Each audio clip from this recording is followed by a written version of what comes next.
Hyperblogger.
Guys, my quick boys.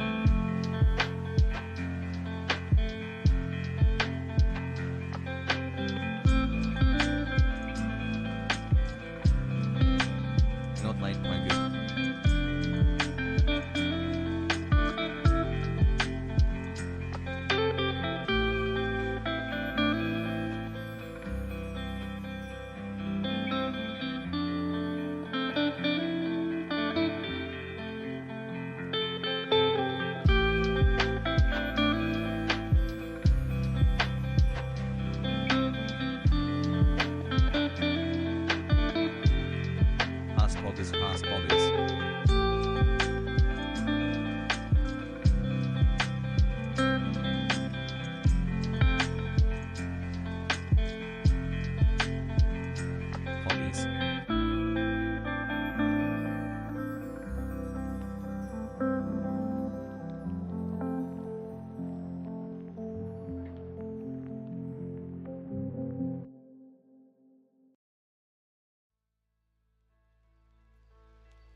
Hassel has hunt.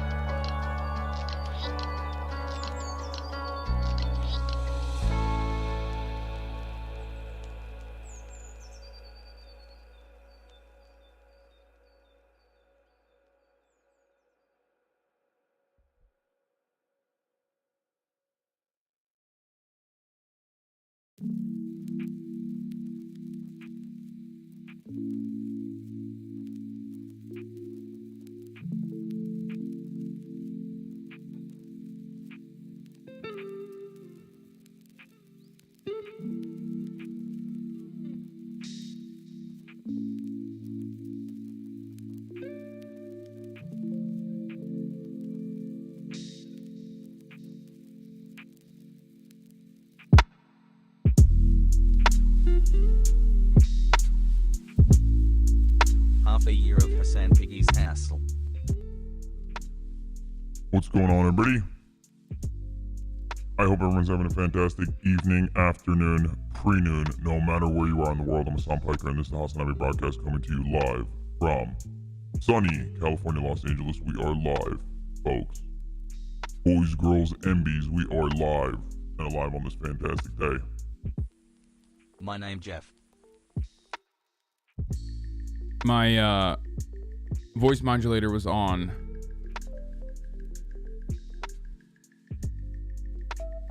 Totally forgot to turn that off when I was prank calling Buddha earlier off stream.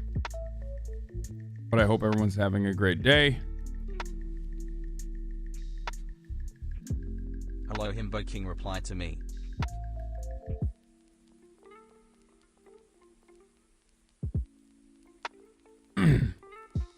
Put it back on? No.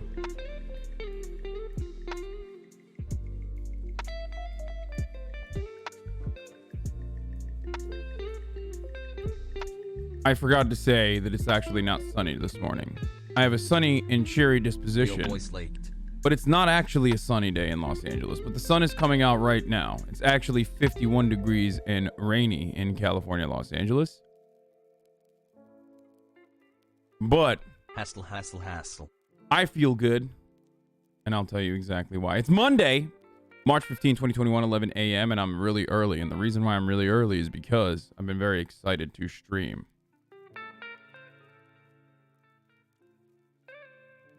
"51 degrees and rainy in Los Angeles, but I'm excited to stream. I'm stoked. Why is that?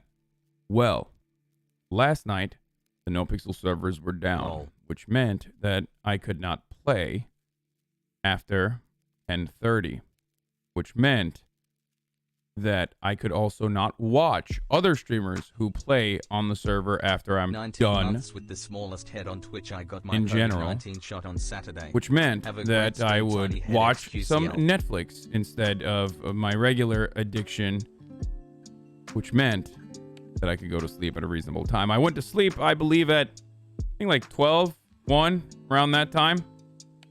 Very good. Very, very good. I woke up at 7 a.m. on the dot like that. Hopefully I'm able to restructure my sleep schedule once again, because I was having a hard time with that. Because that's one of the issues that I've been dealing with, is restructuring my sleep schedule. Another one of the issues that I've been dealing with also is restructuring my workout schedule. Hassle, love you, Ian. Thanks for all the So when I quality woke up, I was content, excited, while you know, keeping me well informed. finally I have time to go to the gym, you know, read up on the news, do all that sort of stuff. I woke up early. It's going to be a good day today. Then I realized it's raining Your outside. I head gives said, us fuck, 5 head, love you, Hassy, my Hass. luck. Man, my luck is so bad. Down bad. The boy is down bad. I need a life. Then I found out that the indoor gyms have opened in Los Angeles, and all of a sudden, the fact that it was raining no longer was an issue for Hey, gamer. me.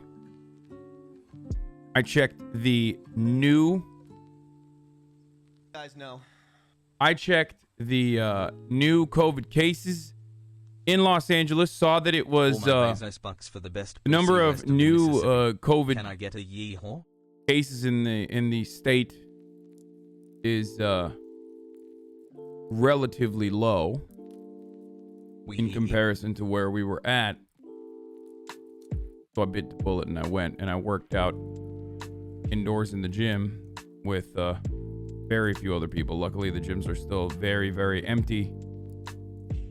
Constantly being cleaned, all that sort of stuff. Hopefully, we will get some COVID vaccines soon. In which case, 9 months and I still can't find my remote to change the channel from this imbo.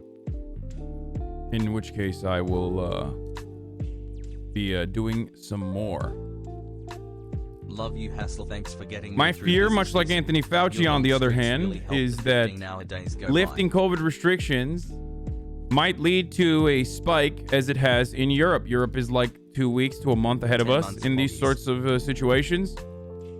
And Italy, for example, has gone back to quarantine in certain areas, increased lockdown measures. And the reason for why they've done that is because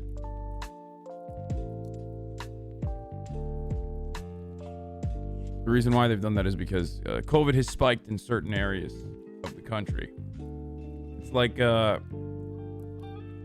constantly just going back and forth with COVID. You know, you lift restrictions, or you increase restrictions. People complain, but finally they cave. They listen to the restrictions. Hey, Papa. Then they end up starting to, flatten the curve, if you will. And as soon as we get to a plateau, boom, all of a sudden, restrictions are lifted. Everyone's celebrating. People are sucking face. And we are back to the problems. Emerald, thank you for the 10 tier 1 gift subs. You probably qualify under new tier for vaccine. It's BMI over 25. That's not very high. Wait, really? If BMI over 25, I qualify for the vaccine. I am getting that shit, baby. Holy crap. I don't think that's true, though. I think you just wanted to find a way to, like, call me fat or something. Because if that's true, then holy crap, that's great. It's 30 in Texas? Yeah, well, Texas is a little different. Of course it's 30 in Texas. Everyone is 30 in Texas. BMI 30 in Texas means like 98% of the state, brother. If anything, they should be vaccinating people under. If they wanted to limit the number of vaccines, they would be limiting to people under 30 BMI in the state of Texas. They got them big goals, brother. That's freedom. I got freedom to have diabetes. I got freedom to have the diabetes of my dreams. Okay. I get double laps at Applebee's COVID Special. Jalapeno poppers. Make sure that my blood is full of lard. They're nowhere in Texas that are taking age into account. Everyone's getting them. Good. That's good. They should. We'll talk about the vaccines and stuff that I found out. Some really weird shit. Some good news that I found out about vaccines. Some bad stuff that I found out about vaccines. We'll talk about all of that in a second. I guess as far as personal news goes, though, I'm feeling really good today. Hopefully nothing fucks it up. Partially feeling really good today because I'm back. We're back. Anyway, let's take a look at what's going on. I love this. Someone said Hawaii has more diabetes than Texas. Oh man. Okay, never mind. I guess then it's yeah, I shouldn't make fun of Americans being fat. You're right. 5 months, Sleepy Joe is live. Talking about the American Rescue Plan. We're going to get to that in a little bit. But before I do that, I'm probably not going to watch Sleepy Joe. What is this video? You guys know. 20s, it's okay. Listen, I'm not saying it's okay to continue to fuck up. I'm just saying, like, don't be so hard on yourself. But anyways, I'm just saying that because I'm trying to get 7 close months to you. has buffs in the chat has buff.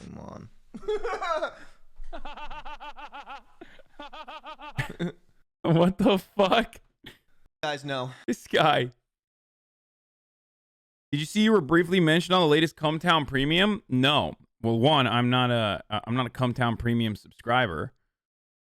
Two, I haven't really seen most honest streamer on Twitch, hands down. My prime again. Thank you for answering my question. I don't know where to start. Your streams are great and funny personality. I didn't fucking start my Twitch channel to be commemorated on my fucking personality. I came here to be complimented on my boobs. And if you guys don't fucking start complimenting my body right now, that I am selling on the internet for views, this is my marketing plan. I can You guys have to fucking leave. I'm a fat I'm Texan fucking and sick am of this half bullshit. vaccinated.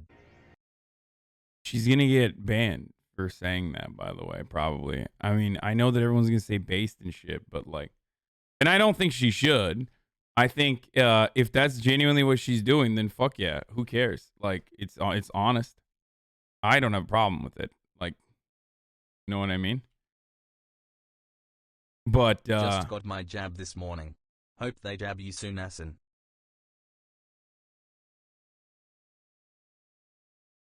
props to Bill Burr for raising the public awareness to the fact that Grammys has a Best Tropical Latin Music Award. Oh yeah, we're gonna talk about that in a little bit. The Bill Burr story is pretty funny to me.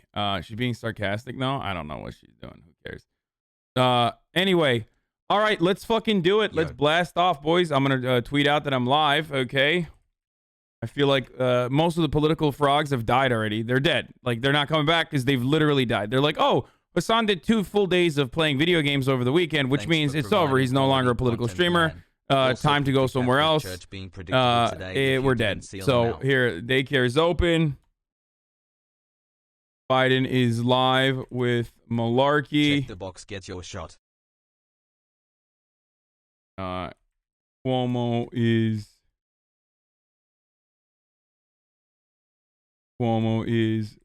Trump for MSNBC. Liberals. COVID good news / bad news. Keep on tracking. And more. Get in now. www.twitch.tv/HasanAbi. GM Hasan, I'm watching from work. You see the anti-protest bill in the UK? As a political frog, I like your RP, so I'm not starving. It's just hard because it's like, I don't know how to describe it. It's just, I know that it's just so drastically different. Like, playing video games is so drastically different than fucking doing politics that it's hard to manage an audience with both, you know? Hold on. Like, if I just did reaction and then after reaction I did the gaming, then it would be different. Like, people would be able to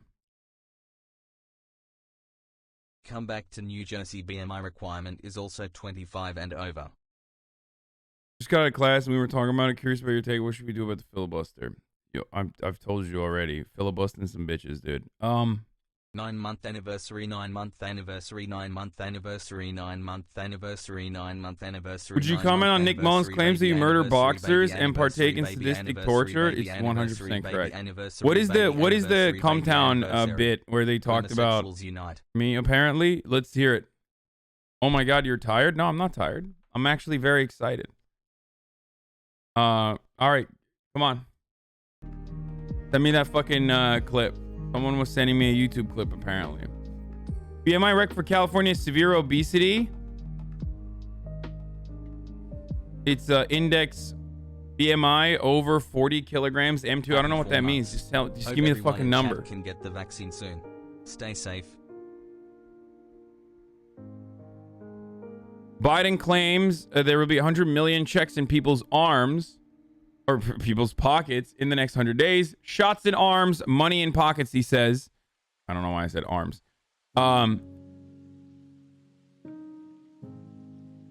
Yeah, that's true. The money is starting to come in. Starts at 32 minutes.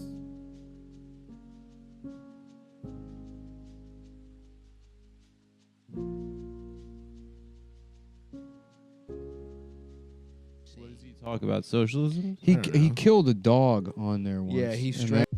It's insane. But he literally can get really famous. Show that way for talk, speak, and like, you know. Yeah. Gotta be not ever like even remotely been interested in Twitch streaming. Because you're not enjoying gaming. You're like performing. You know what I mean? Yeah. It's like you got to be aware of shit. I just want to fucking game and not speak and like Shots in pockets, money in But arms. some of it isn't video games. Some of it is just people talking. Yeah, like I used to do Stabby Solves Your Problems on Twitch. It was fun. Right. You can do a show that way for Used sure. my GI Bill and turned into a dirty. yeah, you And can they're do all whatever really. you want. You can get really famous from it. Yeah, but you got like Hasan. That motherfucker's big on there, but he literally streams fucking 12 hours a day. It's insane. What does he talk about? Italian hands, Socialism? Italian He hands, killed a Italian dog hands, on Italian there. hands, Yeah, he Italian strangled hands, That's where, Italian like, hands, boxer. Italian That's hands, killed a Italian dog. hands, That's where he Italian like hands, got Italian his hands, Italian his hands. kind of That's fame. hot Yeah. privilege. Hot Yeah, privilege. it's hot privilege. Oh, Yeah. exactly. Yeah. Well, it's Turk privilege. That's right. the thing. He No was, one expects he was them. dressed like Lenny Kravitz's girlfriend at the time, Mm. and then he. That's how he got away with it. He like what would you say was a boxer? It was a boxer. 27 months. He strangled, the boxer. Yeah. Lenny Kravitz's girlfriend is what's the fuck is his ex-wife? You mean? Yeah, I couldn't Lisa remember. her name. Bonet? Lisa Bonet. That's it. I would love to I fuck fucked her. Zoe Kravitz and Lisa Bonet. I'd That's fuck it? both of them. You actually didn't. No, it didn't. Using Cumtown for views? Yes, that's what I'm doing. That's all they said? I thought they were gonna rip into me a little bit more. Damn. Yeah, it's true. That's what happened. You'll probably beat the shit out of these guys all at once. No, they're Best fine, community guys. on They're Twitch. fucking comedians. Chill the fuck out. Honestly, brave of you to play an unscreened Cumtown bit. You're right. I don't know what the fuck I was thinking. Colon. Anyway.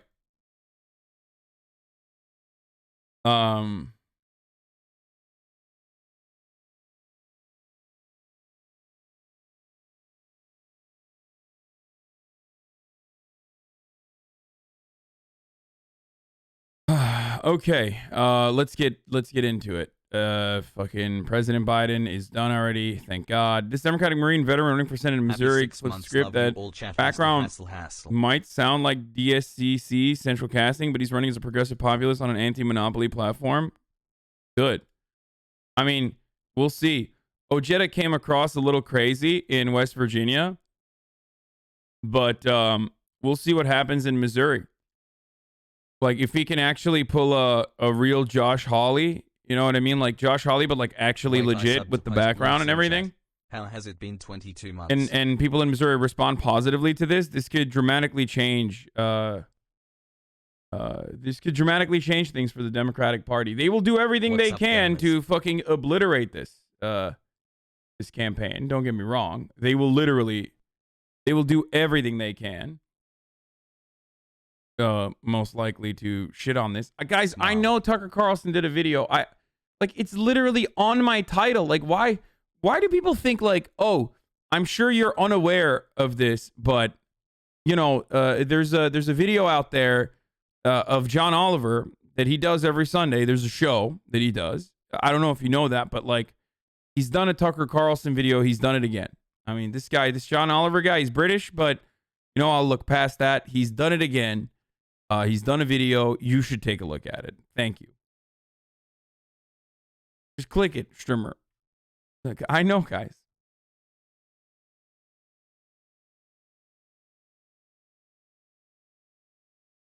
Anyway, Biden administration begins stimulus bill tour as border crisis grows. So this border crisis narrative is incredibly fucking annoying from the media, by the way. They are absolutely feeding into this. And they're going to cause the Democrats to behave in a totally, even in a more reactionary way than they were already going to behave. Okay? It is so incredibly manufactured. And I will say this. Belief on the Once this, I'm gonna start the video and I'll give you some thoughts on move this morning. Cash hitting bank accounts for millions of Americans. I think it was a nice surprise to see that it came so soon. It will change my life for the better. There's no doubt. Top White House figures hitting the road. We're going to be traveling the country to speak directly to the American people. Leaving a divided Washington, where Republicans universally opposed the $1.9 trillion bill, saying it's far too costly, predicting it will add to the national debt, and arguing the money spent isn't targeted enough. The White House's 7-stop, 5-day tour intended to promote tangible aid from vaccines to schools to financial help, but also clearly to seek out political credit. Help is here, and we will not stop working for you. The math for a family of 5, like the Purdue's of Springfield, Missouri, $7,000 delivered by direct deposit. A huge. I mean, it's solid. There is definitely this is solid. I'm a news editor, local news station. This interview's footage is literally triggering me because I was literally editing it last night. We'll get back to the stimmy. I want to talk about the border crisis really quick, okay? Hey, Son, after you being home watching you, I secured a really good paying job today. I might not get to watch you as much, but thank you very much for getting me through this trying time. Thank you, Fat Man Joyzy. What will we do without your dad puns? Also, what did you do? Did you slide up on the Indeed slider? Is that how you got your really well-paying job? Man's in chat. Love you all, Hassel. Fat Man Jersey did that thing, boys. We were making fun of everybody. We were making fun of everyone, but turns out all you need to do is go on Indeed, okay? All you need to do is go on fucking Indeed and slide it up. Most people only go up to like 35K. Turns out, all you need to do is slide it up to 80K, okay? Slide it on up. Anyway, we'll get to the stimmy shit in a second, okay? There's a lot of good. There's some bad. We've already talked about it like a gajillion times over. So at this point, like if you want to hear more stimmy conversations from me, I'm going to throw up. But what I do want to talk about here is this border crisis, okay? Before we get to the insanity of the Bill Burr shit. The border crisis is hilarious because there's always been a crisis at the border, okay? Like, there's never a crisis at the border. When there are humanitarian problems occurring at the border as a consequence of the conditions there, 120 degrees they have to traverse in the desert, all that sort of stuff, and then also the American government adding on to the cruelty with the way that they choose to deal with people that are crossing the border that are seeking asylum. There is an extra crisis on the border. There's always a crisis on the border. It's never stopped. The problem is the way media covers it. You can either cover it like you do under the Trump administration, which is somewhat honestly, okay, from a moral grandstand point of view, like an actual honest point of view, by saying this is really messed up, this is really horrible. The way that we are treating these people is absolutely ridiculous. Okay? Or you can treat it in a way where you look at the border and you say there's a gigantic crisis happening in the border currently, and it's really bad because so many people are coming in. So many people are coming in. What are we going to do? And depending on who is in charge, we either deal with it, the media either deals with it from the point of view of reactionary garbage, claiming that this is a huge issue, not taking an actual stance on it, but just simply channeling the right-wing agitations as they have done. Just covering it as, many Americans are concerned that the border is turning into a pile-on with hundreds of thousands of migrants coming in through the floodgates. Like, that's no different than what fucking Fox News says. Okay? That is no different than what Fox News says. When MSNBC is saying it, or whenever, the Associated Press is covering it in that way, they're doing a disservice. If they truly have a left-wing point of view in the way that, like, so many imply, then they have to recognize that simply offering contentious coverage on a particular matter does not mean that you are, does not mean that you're doing honest coverage on the issue, right? So, House GOP leaders head to the southern border as Democrats ready immigration bills. So, Democrats are putting forward some immigration bills right now, and the hilarity here is what Kevin McCarthy, California Republican, and House Minority Leader, is decided he's going to do a news conference about the U.S.-Mexico border policy outside the Capitol on Thursday, or did one, and has decided to do a field trip to the border. So remember, these guys are the same guys that said that laughed at AOC when she like went to the border camps and cried, right? So now they're going to do the exact same thing, but from the Republican side. Like, they made fun of AOC and Democrats for, you know, getting crazy and you know, taking things too seriously. Like, come on, let's just kill a couple immigrants. Like, just give me a break. Like, let's just throw them in concentration camps. Like, what's the big deal? Now they themselves are going to go and be like, oh my God, a brown person walked through an imaginary border that we had set here. Obviously, this means every American is going to be raped. All white Americans are about to be raped and murdered. We need to literally start shooting people. So that's where we're at right now with the border crisis. Okay? That's where we're at with the border crisis, where Republicans are... Okay, come on. You can't say stuff like that. But that's where we're at with the fucking border crisis right now. And the media is absolutely allowing Republicans to get away with it. Okay? Tie for content. This crisis at the border is spiraling out of control, McCarthy told reporters last week, and it's entirely caused by the actions of this administration. Sent a letter to Biden in early March requesting a meeting to discuss the increasing numbers of migrants at the border and work together to solve it. Like, what are we going to do? What are the Democrats going to do? Work together with Kevin McCarthy? Like, what? How are they going to work together? There are already, you know, overflow facilities and all this other like cruel shit that Democratic administrations rarely ever scale back, right?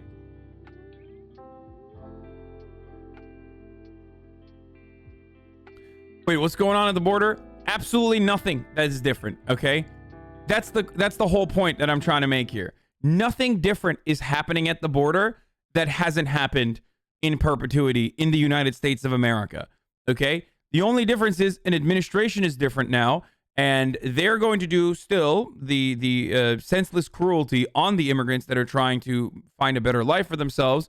But this time the media is going to act as the cudgel, or act as they are contentious and pretty much push the administration that was already willing to do reactionary garbage to begin with to immigrants, because nobody gives a shit about them. But they're going to use the public opinion on immigration as a reason as to why they have to have these detention centers and why they have to do these like dragnet ICE raids and shit like that. Okay? That's it. Hey, Haz.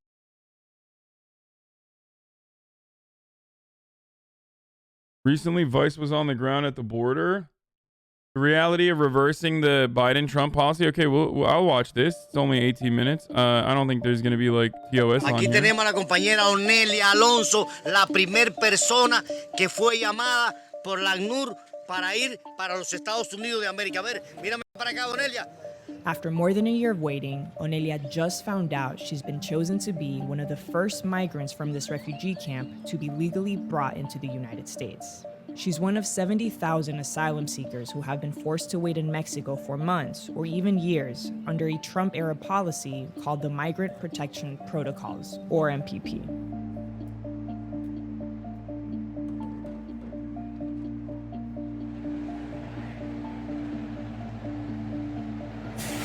So ultimately, the biggest change here with Biden's administration versus Donald Trump so far has been processing asylum seekers and allowing them to come into the country again, right? The Trump administration was like, nope, it's done. It's over. Because of COVID, we're like totally ending it. And even before that, they were like, if you come here, we're going to murder you, okay? We're going to lock you in fucking jail for an extended period of time. You're going to have to do slave labor. Sorry, sucks to suck. Who gives a shit? Fuck you. And we're going to separate you from your children. We're going to do senseless cruelty to you if you try to come into this country. So the big change there is the Biden administration has said, we are processing asylum seekers. So there is still so much more going on that there's still so much that needs to be reformed on the back end. But even a little bit of that, even a little bit of reform has immediately gotten Republicans to act like, the country is falling apart and they're literally burning it to the ground. And now we're going to be waving Guatemalan flags everywhere instead of the American flag, yada, yada.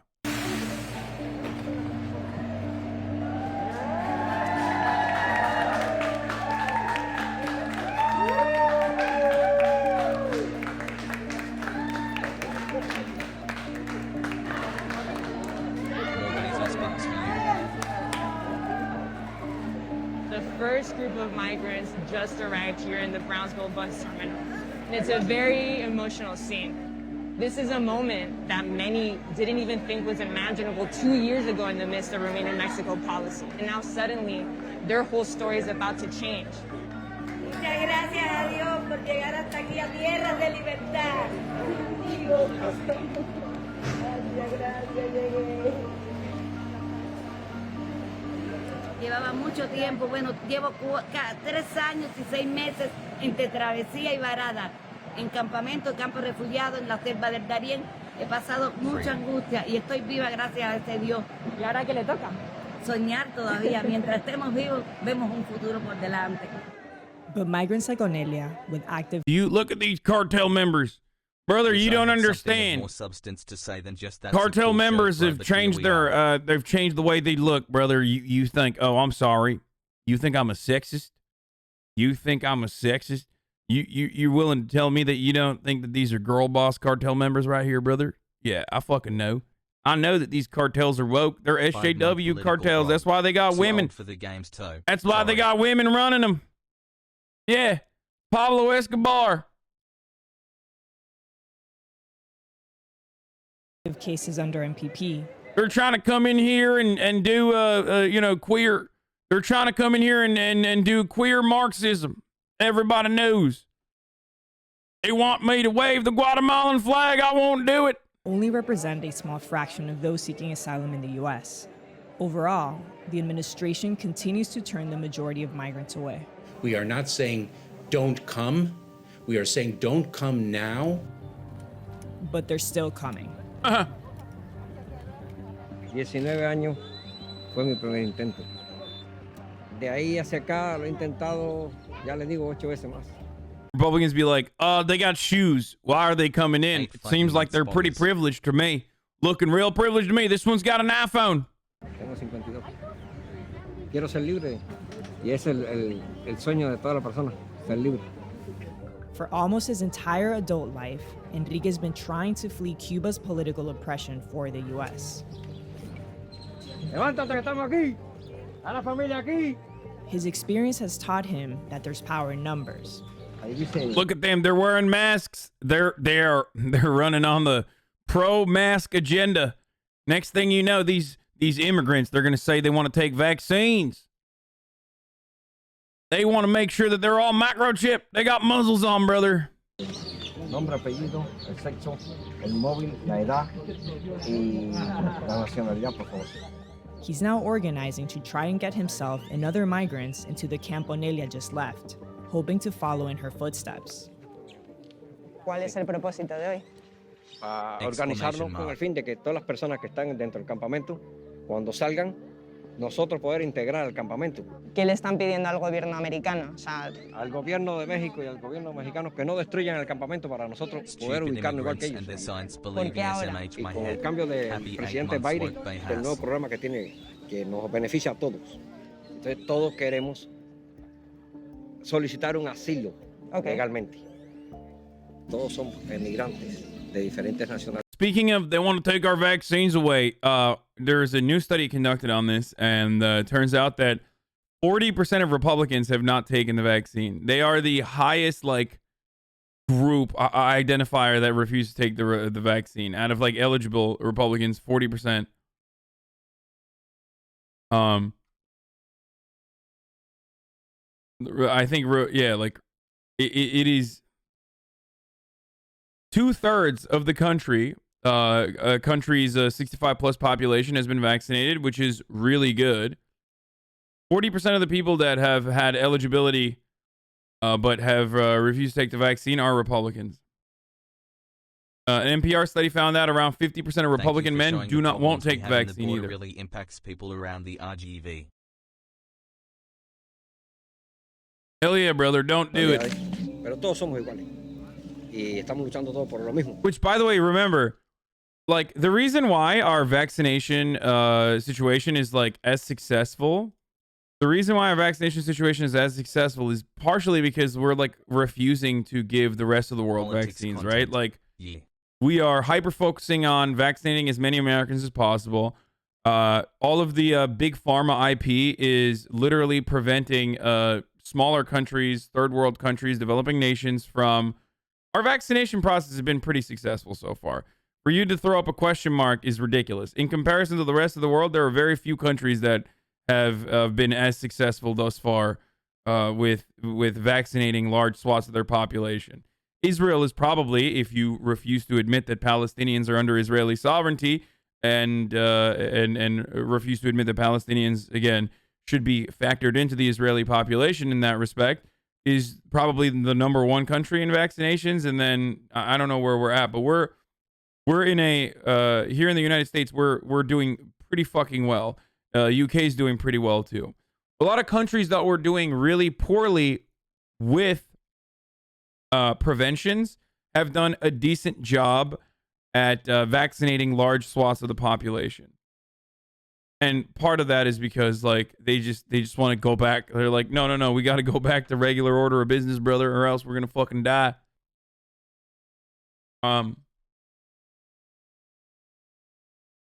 The hilarity of the situation, or the sad,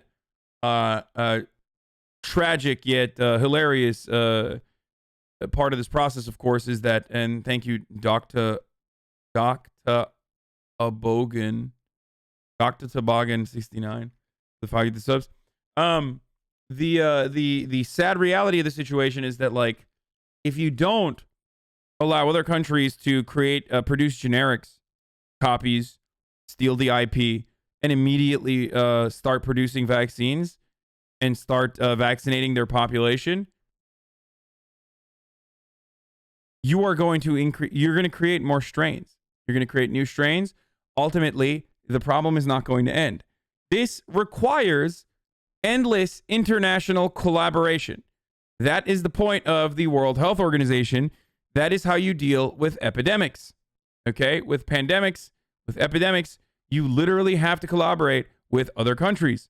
If you don't do that, and if you protect your IP and make sure that, Pfizer is at least like, Pfizer and AstraZeneca and all these, and Johnson & Johnson are protecting themselves and their IP and not allowing other countries to at least create generics immediately and control the flow of pharma production worldwide, then you're going to get to a point where new strains are going to develop in places like South Africa, which is not even a fucking developing nation, really. I mean, I guess it kind of is. And other places that will then inevitably travel back to the United States and back to the Western world under the radar too, because we won't be ready for the new strains of COVID. We won't be expecting new strains of COVID to come into the country, and it will fucking own us. All right? It will own us again and again and again. Just like I love the prospect of radicalization. I love the prospect of being able to, go to the gym and whatnot, and reopening the. Most of our countries can't even produce vaccines, even if they had the IP rights. Even most European nations don't have the facilities. They have the pharma companies who just produce vaccines. Their government needs to improve vaccine production across the board. Yeah, it's true. The current debate around coronavirus intellectual property is a great example of corporate solidarity. Business interests at large would benefit from sharing IP and end the pandemic as fast as possible. But virtually all corporations are silent and siding with the drug lobby. The National Association of Manufacturers, the lobby group that reps ExxonMobil, Toyota, Alcoa, opposes any IP exemptions to share vaccine patents globally, claiming doing so would undermine innovation, boys.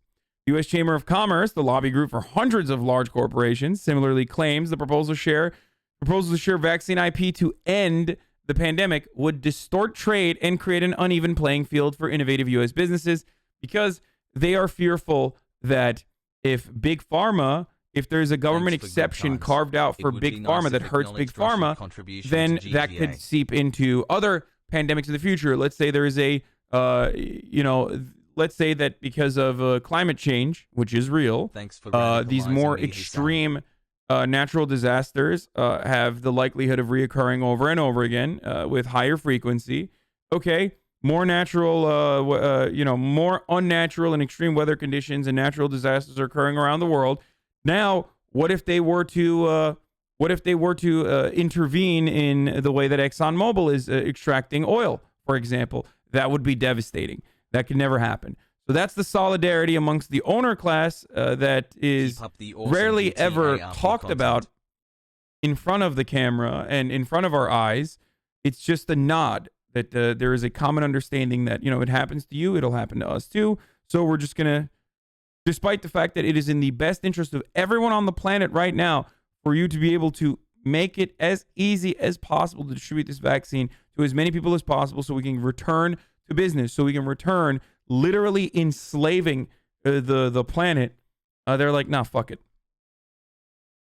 Long delays in vaccine developing and lower income countries will shrink the global economy nearly by 10 trillion, according to one estimate. Yet these business industry groups copy and paste whatever drug lobby demands. Kind of incredible. Yep. It is yet another circumstance under the international capitalist organization of the economy where big businesses are harming themselves ultimately. Like they are hurting themselves in the long run or in the short run, because they recognize that this would, at the very least, diminish their profit margins in the long run.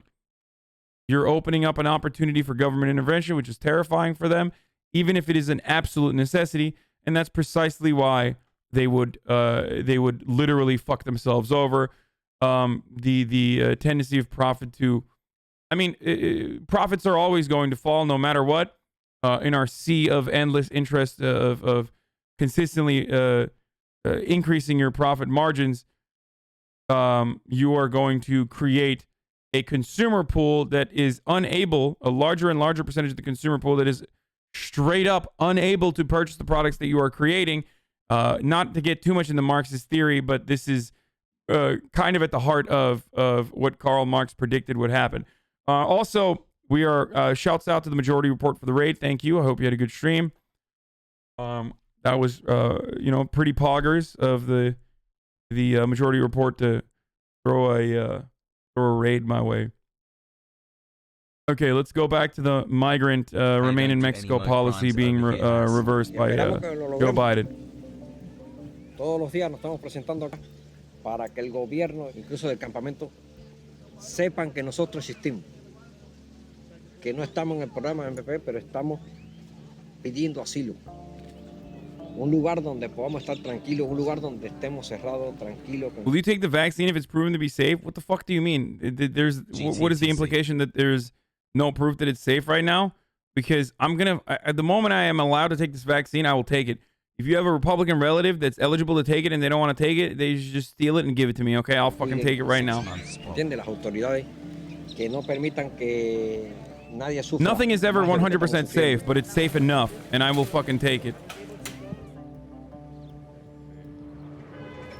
Love the content. 10 out of 10 The camp city is completely sealed off to press and to the public, so that's why I'm walking in the sidewalk trying to talk to these migrants and figure out how they're feeling this moment. ¿Ustedes ya tienen información de cuándo van a salir? Nosotros queremos saber eso, como inmigrantes queremos saber y darnos cuenta qué sucede o qué pasa. ¿Y qué sienten ahora mismo? Estamos totalmente desesperados. Aquí reina la incertidumbre, el caos. Aquí ya nadie desea estar aquí, ¿no? Queremos estar aquí ya, nosotros queremos salir ya. ¿Cuánto tiempo lleva usted ya en el campamento? 8 meses. ¿Qué tipo de información quiere saber? Que si vamos a pasar, que ya luego ya. ¿Cuánto tiempo más cree que pueda aguantar en estas condiciones? Look at these goddamn cartel members. You say this? Do you say this? What may look like an abuela to you is an MS-13 gang member to me, brother. Hola. She is supplying MS-13 with freshly baked breads. Did you know that? In El Salvador, she was feeding the entire cartel with freshly baked pastries. You understand me? Entonces siempre dijeron que era para el 19, ahora que el 23. Yo no sé cuál es la historia, yo no sé cómo es. Eso es cuando dice una fecha. ¿Qué se siente para usted estar tan cerca de Estados Unidos? ¿Cómo te puedes expresar tan cerquita y tan lejos? ¿Siente seguro aquí? Sí, aquí dentro más o menos. ¿Y aquí fuera? No, inseguro. O sea, ¿qué significaría para usted salir a hacer una vida aquí? No hay garantía de vida. Tú sabes que aquí hay mucha gente buena, pero hay gente mala también que se aprovechan y quieren lucrar con los inmigrantes, porque los inmigrantes es una forma de dinero. Cartels have come to see migrants as a revenue stream. Knowing that many have family in the US, the cartels have been kidnapping them, forcing their relatives to pay a ransom. They also control who gets a chance to cross illegally, extorting the most desperate of migrants. And in Matamoros, the situation is even more dangerous, because cartels here are fighting over control of the city. So some migrants have started their own shelters to create a safe space. Ahí está el campamento. Está el campamento y nosotros estamos a 200, 250 metros. Estuardo Cifuente, a gay asylum seeker himself, created a safe house for LGBTQ migrants who are particularly vulnerable. I told you, they're bringing in homosexuality. Por un lado y por la parte de atrás a las luces de la ciudad de Brownsville. They want Yo creo que a safe mucha gente spaces. se le olvida, o sea, lo que significa en realidad vivir en esta ciudad, ¿no? Que es una ciudad violenta. ¿Qué significa vivir en Matamoros? O sea, ¿cuál es la realidad? Pues vivir en peligro y en constante incertidumbre, porque no sabes si el día de mañana sales y te puedes, o sea, eres víctima de un secuestro o eres víctima de un asalto o pues andas en la calle y puedes hacer una balacera y te pueden dar un tiro, o sea, eres una víctima constantemente. ¿Ustedes de aquí suelen salir afuera o se suelen quedar aquí? El miércoles yo salí en el centro, fui a comprar unas cosas y yo estaba en la parada esperando la pecera y luego pasó un carro y me dijo, hey, súbete, te vamos a checar. Entonces luego me llevaron a un lugar y comenzaban a preguntarme que si yo tenía familia en los Estados Unidos, me preguntaron que si yo era gay, dije que sí, me dijeron, ¿no crees tú que con una golpiza se te puede quitar eso? Entonces yo les decía que no me hicieran nada, que por favor me... Hold on, I'm gonna. This is like super long. I'm gonna skip through a little bit because I want to see the legislative side. Okay. La idea no es que el campamento haya gente que sale, gente que entra. Este campamento se está registrando la población que en este momento está en el campamento, pero repito que estar fuera del campamento no tiene ningún impacto frente a la elegibilidad del programa. Si alguien es un caso activo de NPC. Chat, I don't give a fuck. Stop throwing out pagos. Trust me, okay? I don't wanna go through the entire video. There's a lot more news to cover, okay? We already know, like I've covered a fuckload on the plight of migrants. Like you watching 5 extra minutes of a Vice video is not going to make you more empathetic to the plight, okay? Typical white male skipping the LGBT section. Yeah. Typical white male banning you as well. Also, typical white males can be LGBT too, dumbass. Not that I am, but still. You should have at least said cishet.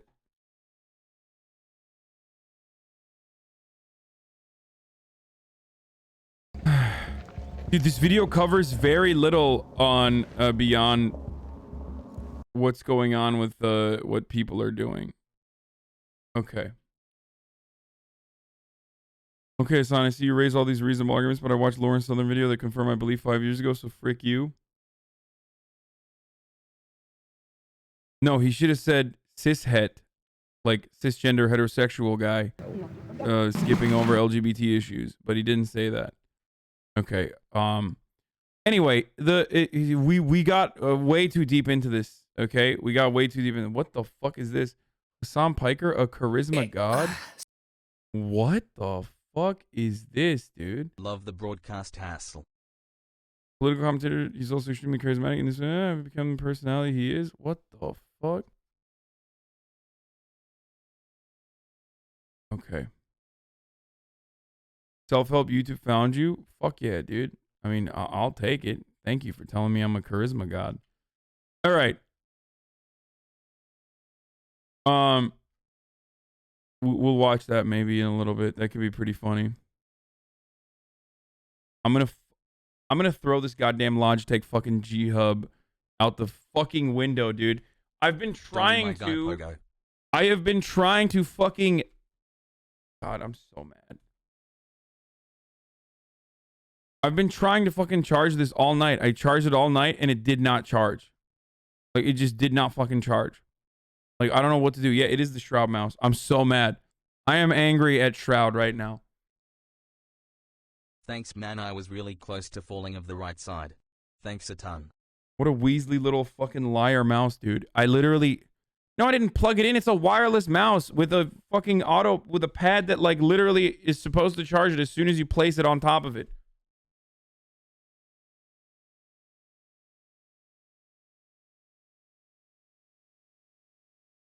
Anyway.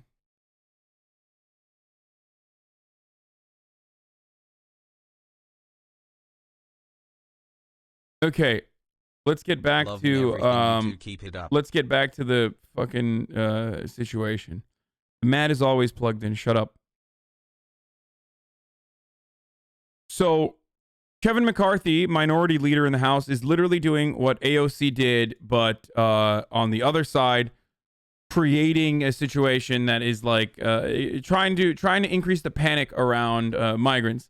This is all that the Fox News has been talking about, making it seem like there is a gigantic problem at the border, whereas that gigantic problem always existed. The media stopped covering it under Donald Trump after they were done with like migrant detention centers for children, because they covered it too much.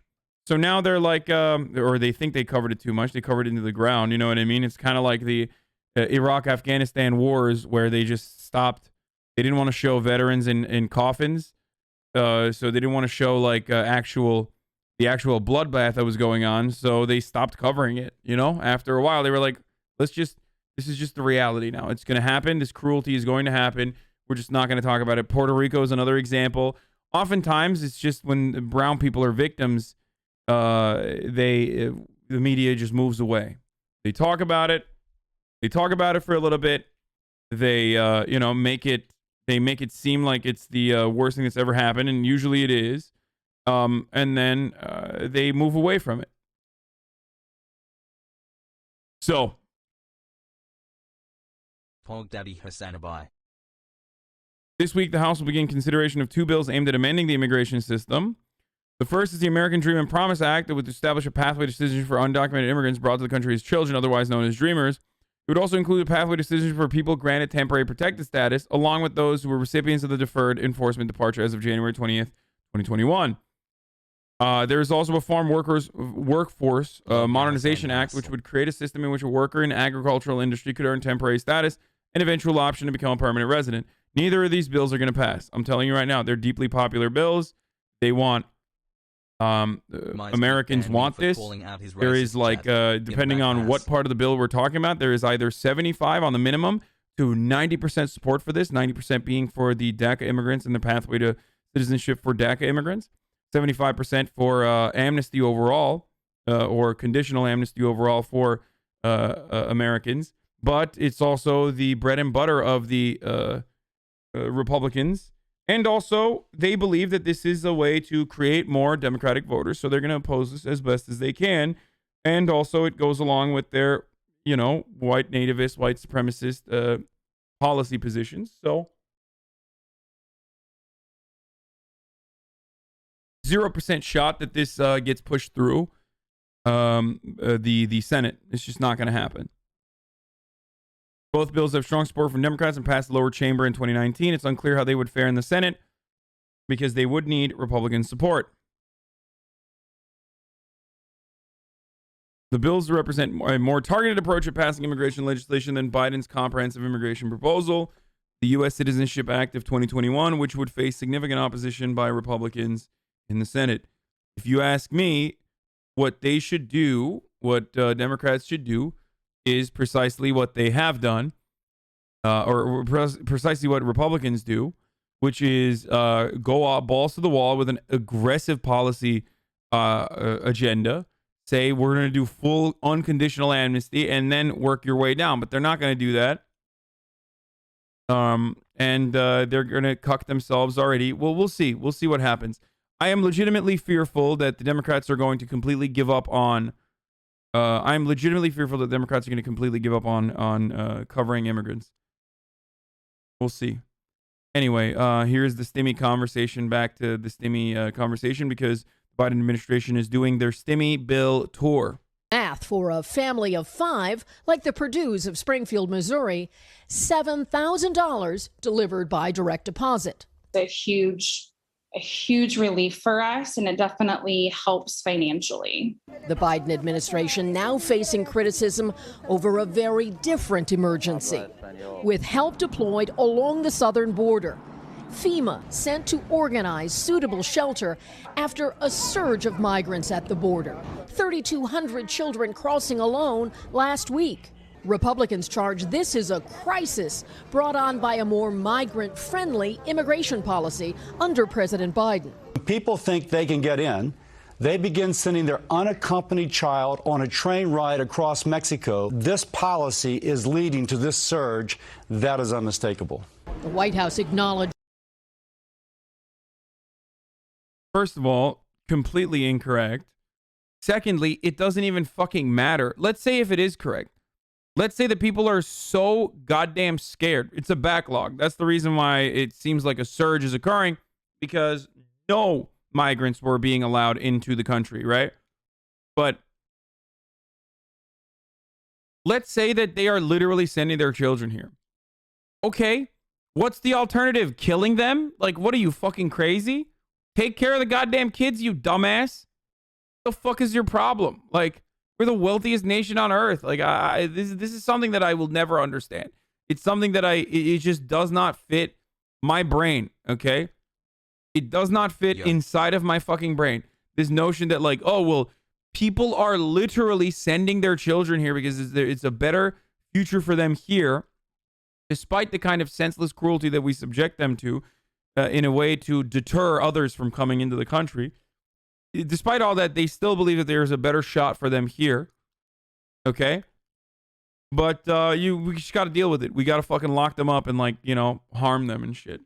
There are now too many children at Border Patrol stations. We inherited a real lack of capacity. It's hard to ramp up that capacity. You can't just take children and put them in a hotel room. They need to be in a place where they are safely protected. They need to be in a place with staff. Hotels are notoriously not staffed. House Republican Kevin McCarthy. Which is why we need to put them in prison.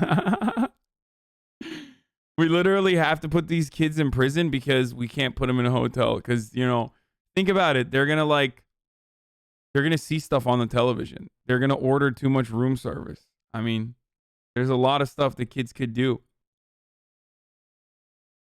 He is leading a group of GOP lawmakers to the border today. They say the White House is downplaying the situation there, noting that the administration calls the surge of migrants a challenge. Guys, there isn't like literally a fuckload of hotels that are empty that would benefit tremendously from restructuring and being repurposed into facilities that house like migrants that come into the country, or even homeless shelters, by the way, on top of that, with actual staff members getting appropriate training that they could use in the future to deal with migrant children, things like that.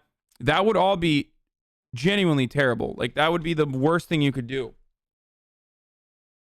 Okay? Home Alone 2 was a cautionary tale about migrant children.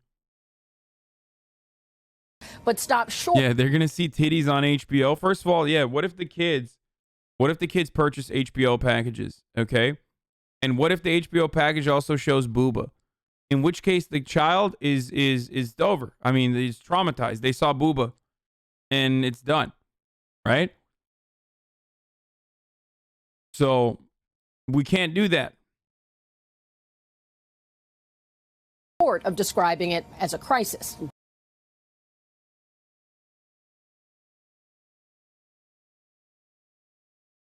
I'm just saying, boys, what is not traumatizing for these children is putting them in fucking prisons, okay? And also, they're not prisons, but they're overflow facilities. And also, that's not traumatizing for them, but the hotels would be too much. This morning, Andrew Cuomo stands alone, increasingly a political pariah in New York and the nation. In his first comments on the scandal, President Joe Biden urging patience. I think the investigation is underway and we should see what it brings us. But many aren't willing to wait.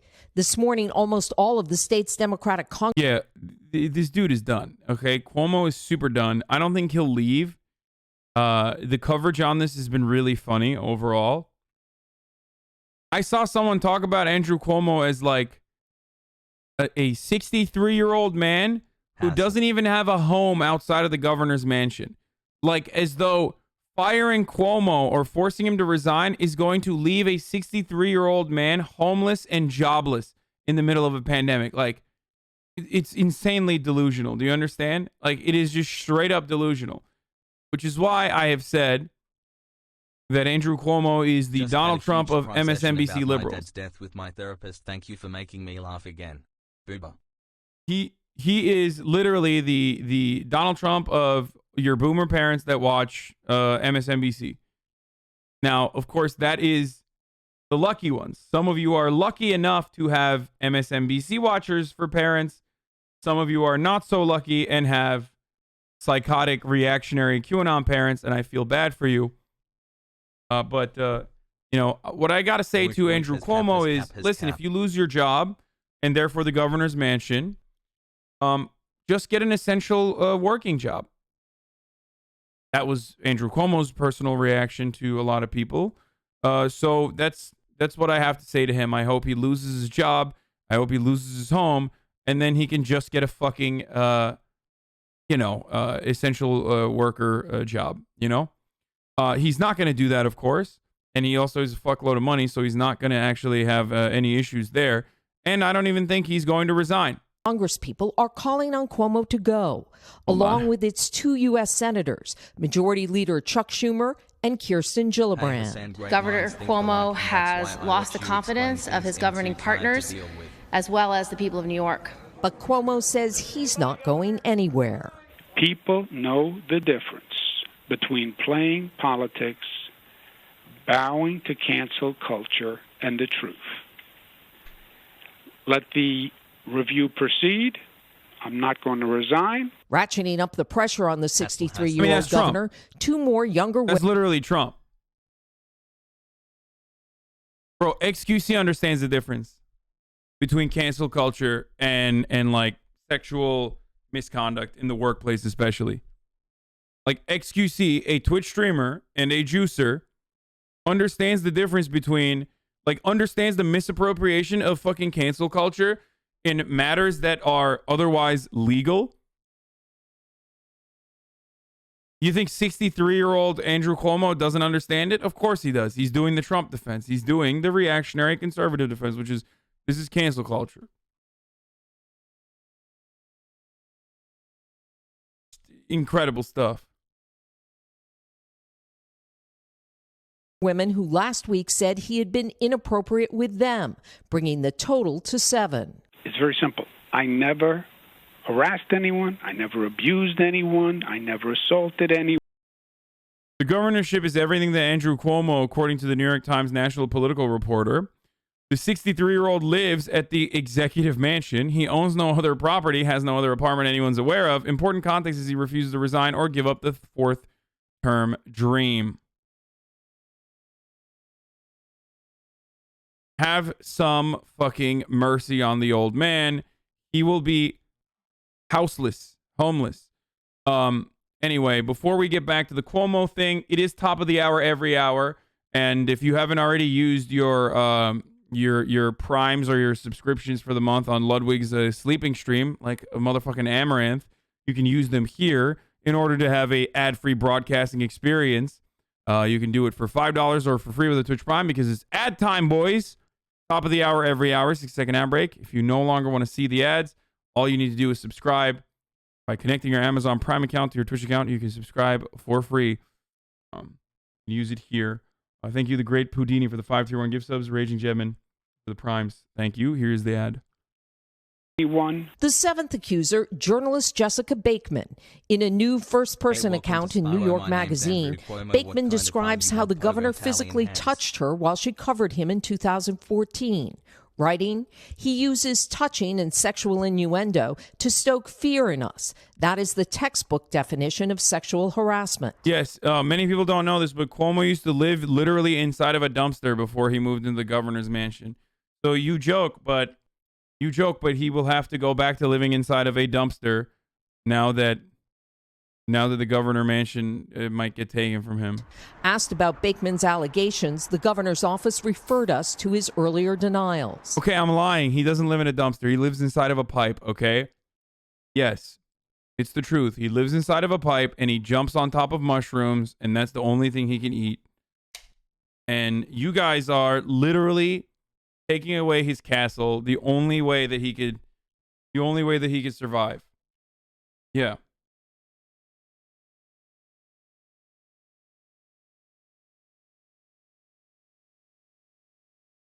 And this morning reports that Cuomo... How do they know they're not lying? Routine, a pattern of misconduct, actual fucking physical evidence of him like inappropriately touching a woman at a one of the people that came out and spoke out against them. It's like there's so much. There might be some people that pile onto it. Like, I don't know. There might be some people that fucking pile onto it, right? And there sometimes are.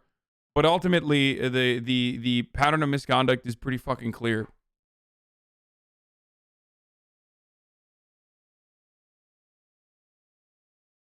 Cuomo's vaccine czar has been calling county executives. Also, like, believe the victims. I mean, guys, believe women or believe victims does not mean automatically across the board zero fucking skepticism or like, you know, zero critical thinking. Believe everything that a woman says always, okay? It's never been that. It just means don't reflexively disbelieve women. All right? It's literally, it's trust but verify, okay? Yeah, as someone pointed out in the chat. Like, holy fucking shit, guys. I don't know how we are this far in from, like, we're living in a post-Me Too era, and motherfuckers still do this. Like, you still jump to that, like, you still jump on this this train where you want to eliminate the process, it almost feels like. Don't pull a DeFron. The other annoying part of this process is that immediately, like, when you say believe women, it means believe victims. Do not believing victims means do not reflexively disbelieve them. When I say that, people literally are like, oh, you're just fucking saying all women are liars and you think rape never occurs, you piece of shit. Like, chill the fuck out. Why adopt the right-wing reactionary framing on a particular matter willingly? Okay? Let Republicans say that you behave that way, and then you can fucking turn around and be like, I don't behave that way. That's bullshit. Stop trying to be fucking edgy from the left, okay? Real Pogu Italian hands.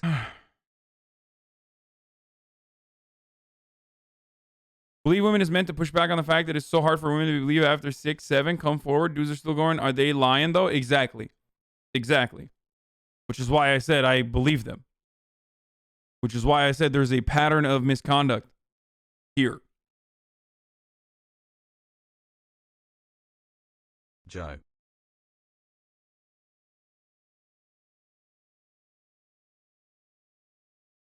To gauge their loyalty to the governor. The New York Times and Washington Post reporting one executive was so upset by the call, the person filed an ethics complaint with the state attorney general's office. Now, Cuomo's vaccine czar, Larry Schwartz, tells the Washington Post that he didn't do anything wrong. In the meantime, this week, we should get a better idea of just what the timeline will be. Bro, this guy, his vaccine czar is literally his homie, okay? That's the funniest part about this. Like, this is so Trumpian, which is just like regular politics for the most part. But so he has a vaccine czar, right? Who's like literally in charge of the distribution.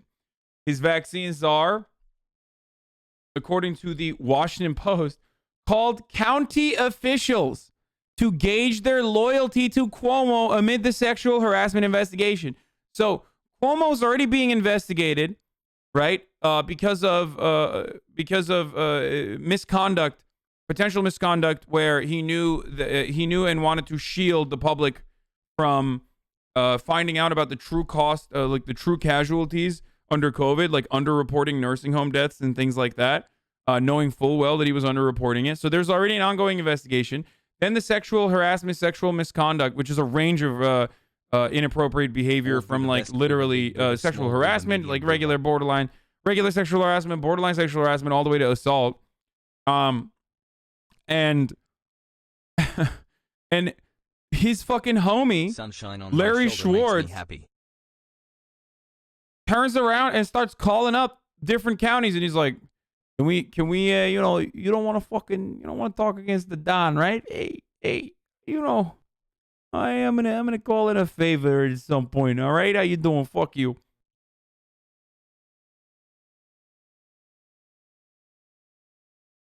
Which is wild.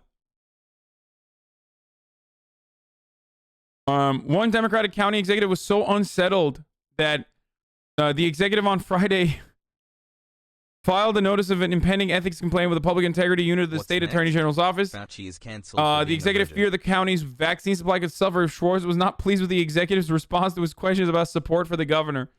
Hey, you want your fucking old people not to die? We better. Oh yeah. Believe we better count on your support who cheated on me for at the next meeting with Randy from accounting.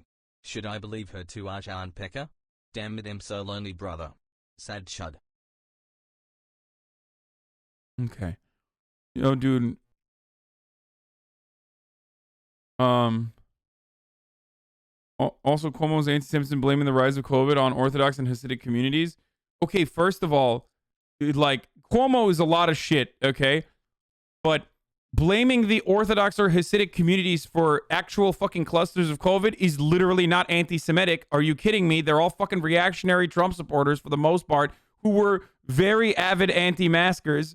Let's be fucking real. Like, you're out of your fucking mind if you think that that was anti-Semitism. Come the fuck on. Like, holy shit. Go ask the New York Jews if that was anti-Semitic.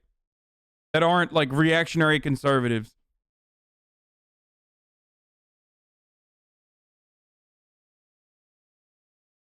These motherfuckers were, like, throwing, they were throwing, like, public fucking funerals and weddings and shit, like COVID wasn't real. They almost murdered a whistleblower in their community, a journalist. There was that entire controversy. There was that entire fucking controversy revolving around an Orthodox, like a member of the Orthodox community that was covering the anti-maskers in his own community, and they literally they just surrounded his fucking apartment.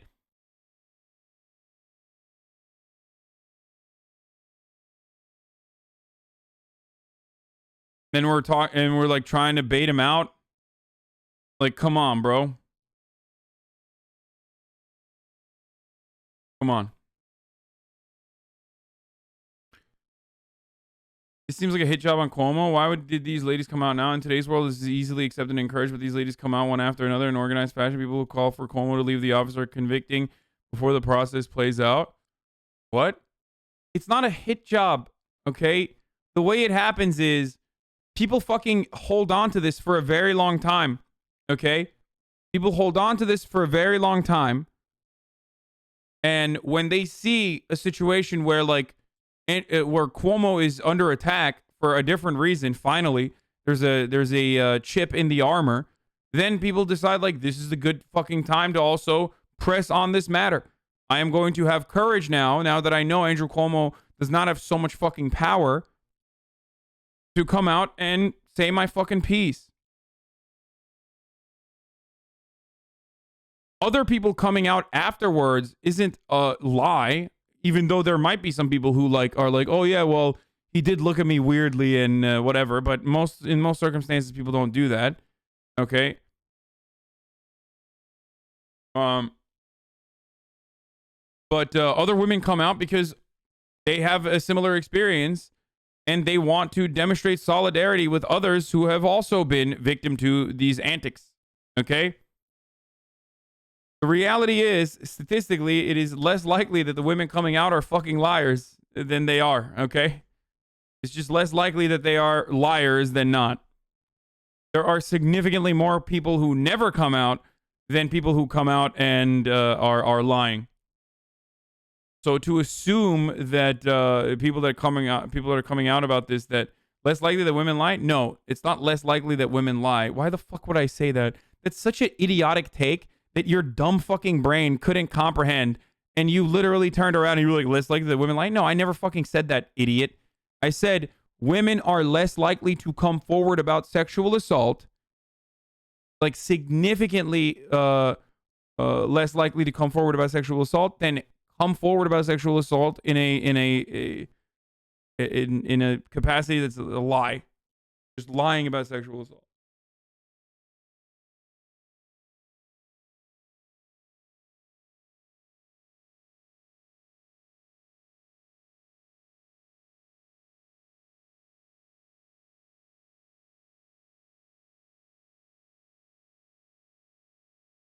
Anyway.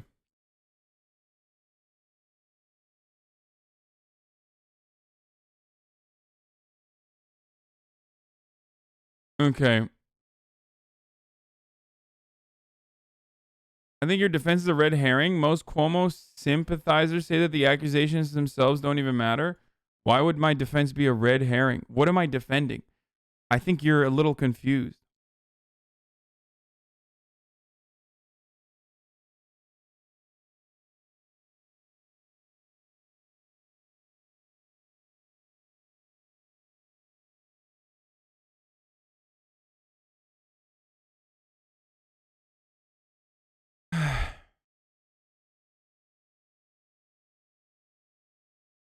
Cuomo thinks police should be able to search a car because they smell weed even after it's legal in New York. Yeah, I don't care. Yeah, he's a piece of shit. Okay. So Cuomo, I've been shitting on Cuomo before it was fashionable to do so, as you guys already know. So I welcome everyone else to, join me at the table and shit on Andrew Cuomo, who deserves a lot of fucking criticism.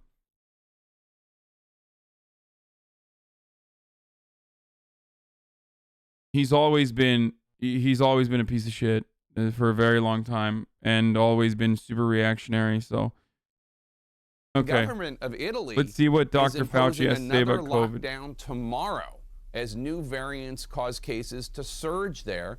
In some cases, the vaccines are less effective in combating the variants. How worried are you about that happening here?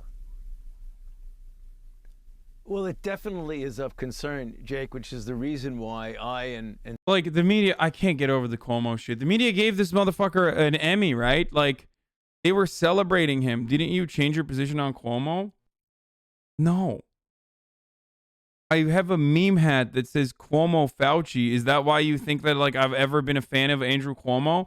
When dudes were coming in here talking about how much they love Cuomo, I used to spend 25 to 30 minutes explaining to them that the reason why New York is in a state that it's in currently is because of Andrew Cuomo's reactionary austerity measures that he implemented that literally cut funding to hospitals that were already in a state of disrepair because of the limitations on Medicare funding within his own goddamn state. Andrew Cuomo has always been a gatekeeper that made sure that New York machine politics was super conservative. He has literally created coalitions within the state legislature to ensure that progressive Democrats do not have a voice in New York politics. He would rather work with Republicans time and time again, and has time and time again, than work with the progressives within his own state. Maybe you think that because I say Chris Cuomo is a himbo, and therefore I love him. But everyone fucking hates Cuomo. Even Bill de Blasio hates Cuomo a lot, actually. And so yes, many... we're going to do John Oliver soon. Please shut the fuck up about John Oliver. Holy fucking shit, dude. Shut up. My public health colleagues say that although we are going in the right direction and things look really quite bright in the sense of positive thinking concerning the vaccines, which every day we get better and better with it. We've had, as you mentioned, 3 million doses going into people's arms just yesterday, that we're going in the right direction. But if you look at the numbers, Jake, even though the numbers have gone down, over the last couple of weeks, they've plateaued. And when you see a plateau at a level as high as 60,000 cases a day, that is a very vulnerable time to have a surge to go back up. And that's what exactly happened in Europe. They had a diminution of cases, they plateaued, and they pulled back on public health measures. You see the pictures in the paper and on TV. They've opened the restaurants, they've opened some of the bars. The younger people particularly stopped wearing masks, and then all of a sudden you have a surge that went right back up. And that's where we are right now. We can avoid that, Jake. We can avoid that if we continue to vaccinate people, get more and more protection without all of a sudden pulling back on public health measures. We will do that. We will gradually be able to pull them back. And if things go as we planned, just as the president said, by the time we get into the early summer, the 4th of July weekend, we really will have a considerable degree of normality. But we don't want to let that escape from our grasp by being too precipitous in pulling back. So we've been living with this virus now for a year. There's still so much we do not know about the coronavirus. What is the biggest outstanding question for you about this virus? Well, I mean, there's so many things, but the one that's obviously the looming one is the issue of what impact these variants are going to have. You know, we know that when you get a very high degree of antibodies resulting from the vaccination, that even though it isn't specifically directed against the variant, that high level of antibody can protect to a certain degree and certainly protect against severe illness, hospitalization, and death. So the best way that we can avoid any threat from variants is do two things: get as many people vaccinated as quickly as we possibly can, and to continue with the public health measures until we get this broad umbrella of protection over society, that the level of infection is very low. You know, there's a tenet in virology that's so true, Jake, and that is viruses don't mutate unless they replicate. And replication means it's spreading around in the community. If you can blunt that, you'll be blunting the evolution of mutants for sure. So President Biden has promised to have enough vaccine supply produced for every adult in America by the end of May. Of course, there's a big difference between having enough supply and getting those shots into arms. When do you think it's going to happen that everybody who wants a shot has gotten a shot? Well, I hope that's just going to be a couple of months after that. I mean, hopefully by the time that we get into the summer and towards the end of the summer, logistically, let me tell you what's going on, why I feel optimistic about that. What the president has announced and will happening is the opening up of community vaccine centers, up to 500 of them, and over 900 of the community health centers from HRSA to get people vaccinated in those centers. Number two, to give the pharmacies a lot more leeway in being able to administer vaccines, particularly in areas of the country that are poorly serving, in the sense where minorities are demographically represented to a high degree. Getting mobile units out to get to poorly accessible areas and get a lot more people that can do vaccination. That means the military, that means retired physicians, nurses, and healthcare providers. So you're absolutely right. There are two issues: getting enough doses, which we will have with the new contracts with the pharmaceutical companies. But once you get those doses, to get it into people's arms. And that's the reason why when the president said by the 4th of July, we'll believe strongly that if we do all these things, we'll reach a certain degree of normality by then, and then well into the summer, we'll get even better and better towards normal. So let me ask you about that, because Biden said there's a good chance Americans will be able to gather in backyards and neighborhoods for cookouts on the 4th. The CDC already has guidelines for gathering outside with masks and distancing. So can you explain the difference? Does that mean people will be able to return to a sense of normalcy without masks, without distancing on the 4th of July? Well, yes. First of all, to be a greater degree of confidence. When you have a situation where you have 70,000 infections per day, I mean, that is a feeling that you don't feel very secure about mingling, about having people around, feeling comfortable about it. If by the time we get to the 4th of July, with the rollout of the vaccines, we get the level of infection so low, I'm not going to be able to tell you exactly what the specific guidelines of the CDC are, but I can tell you for sure they will be much more liberal than they are right now about what you can do. The CDC finally released some guidelines for people who have been fully vaccinated. But those people are still not allowed to have medium-sized gatherings. They're still not allowed to travel, according to the CDC. Why? What do you as a health expert need to see to say it's okay for vaccinated individuals to travel or to be in a crowd? I mean, it doesn't make sense to a lot of people. Well, Jake, let me tell you how it goes with regard to the CDC. The CDC is a science-based organization, so they really... I mean, it's a good question. You're supposed to do that. I know it sounds silly, but of course, Jake Tapper is asking an actually solid question there. People are still confused as to what happens with regards to transmission even after you get the vaccine. So you can still transmit, which is part of the reason why people are fearful, and part of the reason why the CDC and other organizations have said we are not going fully back to normal, but you know, you'll be able to get a little bit more freedom in your movement. I don't know if that's going to continue. I don't know if...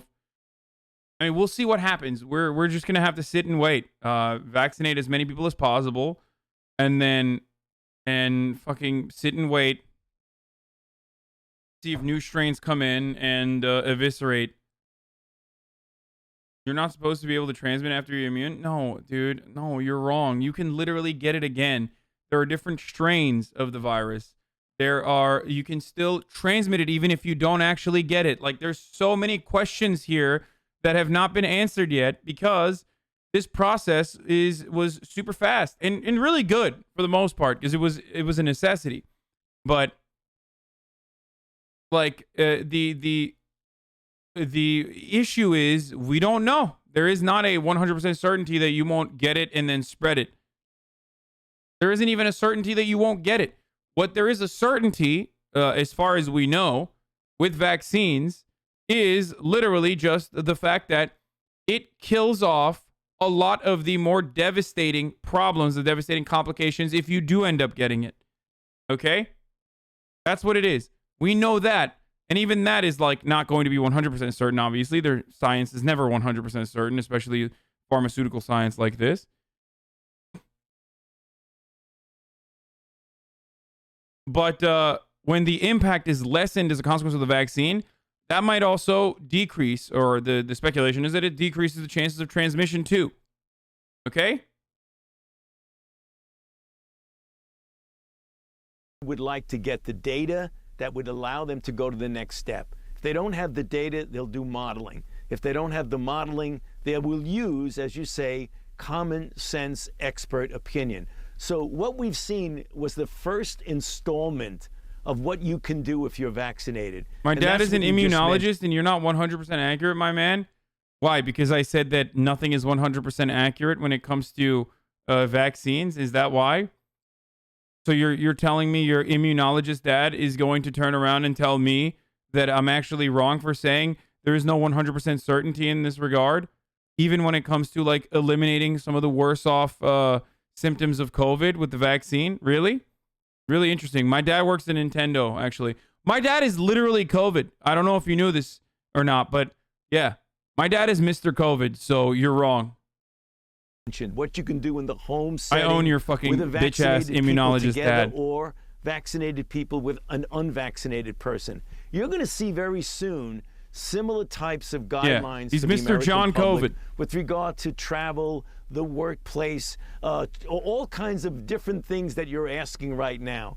You will imminently be seeing those types of guidelines coming out. They just want to make sure that they get it right. Now, some people think that's a little bit too slow, but they're going to get there, and they'll get there soon. So in terms of CDC guidance, as you know, the guidance for social distancing, for how far people should be, there's a discrepancy. Some places, some health organizations say 3 feet or a meter is enough. But here in the United States, we say 6 feet. There's this new study from researchers in Massachusetts, just out this week. It found no significant difference in coronavirus spreading in schools where there was 6 feet of distancing versus 3 feet of distancing. But that 6 foot requirement That's one of the main hurdles to reopening schools. Right. Does this study suggest to you that 3 feet is good enough? It does indeed, and that's exactly the point I'm making. I'm sorry, this conversation is so fucking stupid. Like, I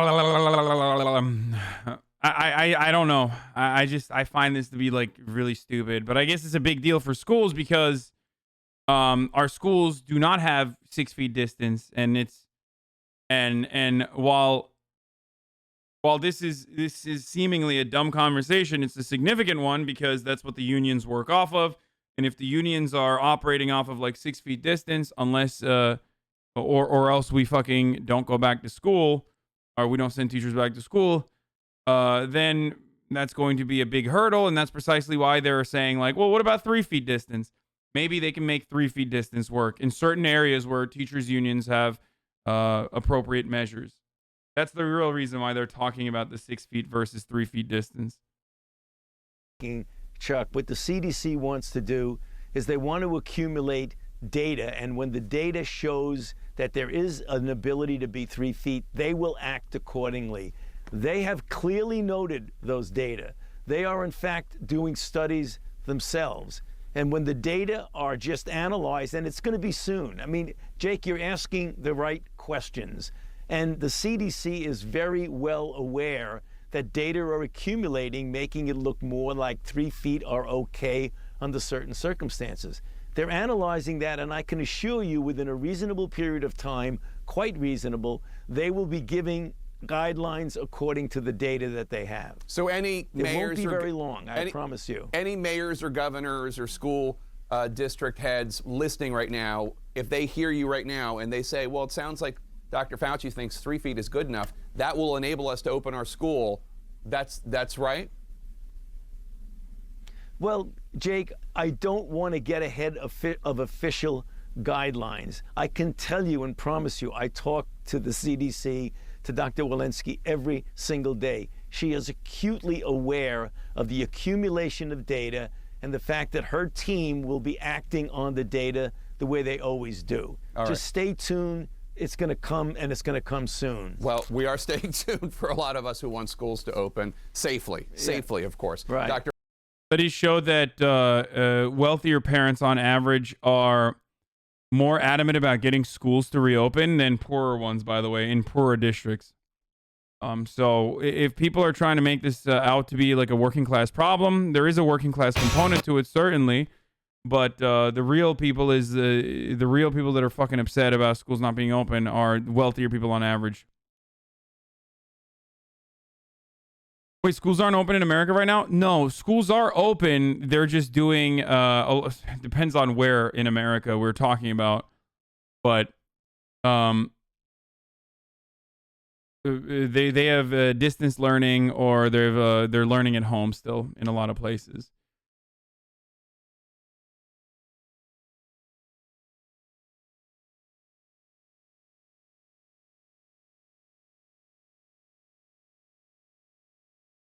Okay, there it is, boys. John Oliver, Tucker Carlson.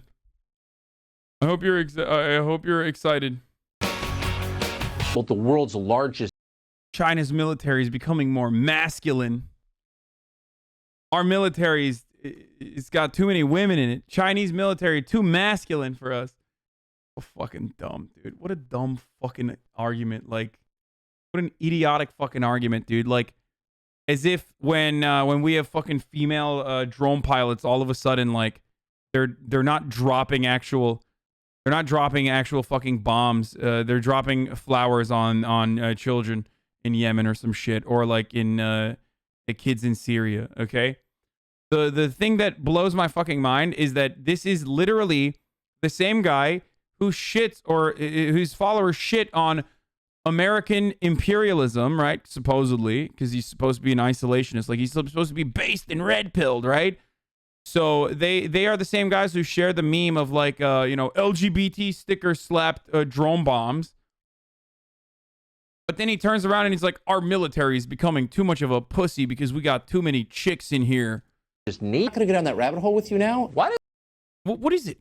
What is it really? I mean, Nazism. Nationalism, not so bad. Socialism, sometimes I could be on board with that. What is National Socialism? What is it really? If I ask a question like this, liberals will get outraged. They'll say, you are a Nazi. Well, I'm sorry to say that I will not bow down to the liberal, woke, social justice mob.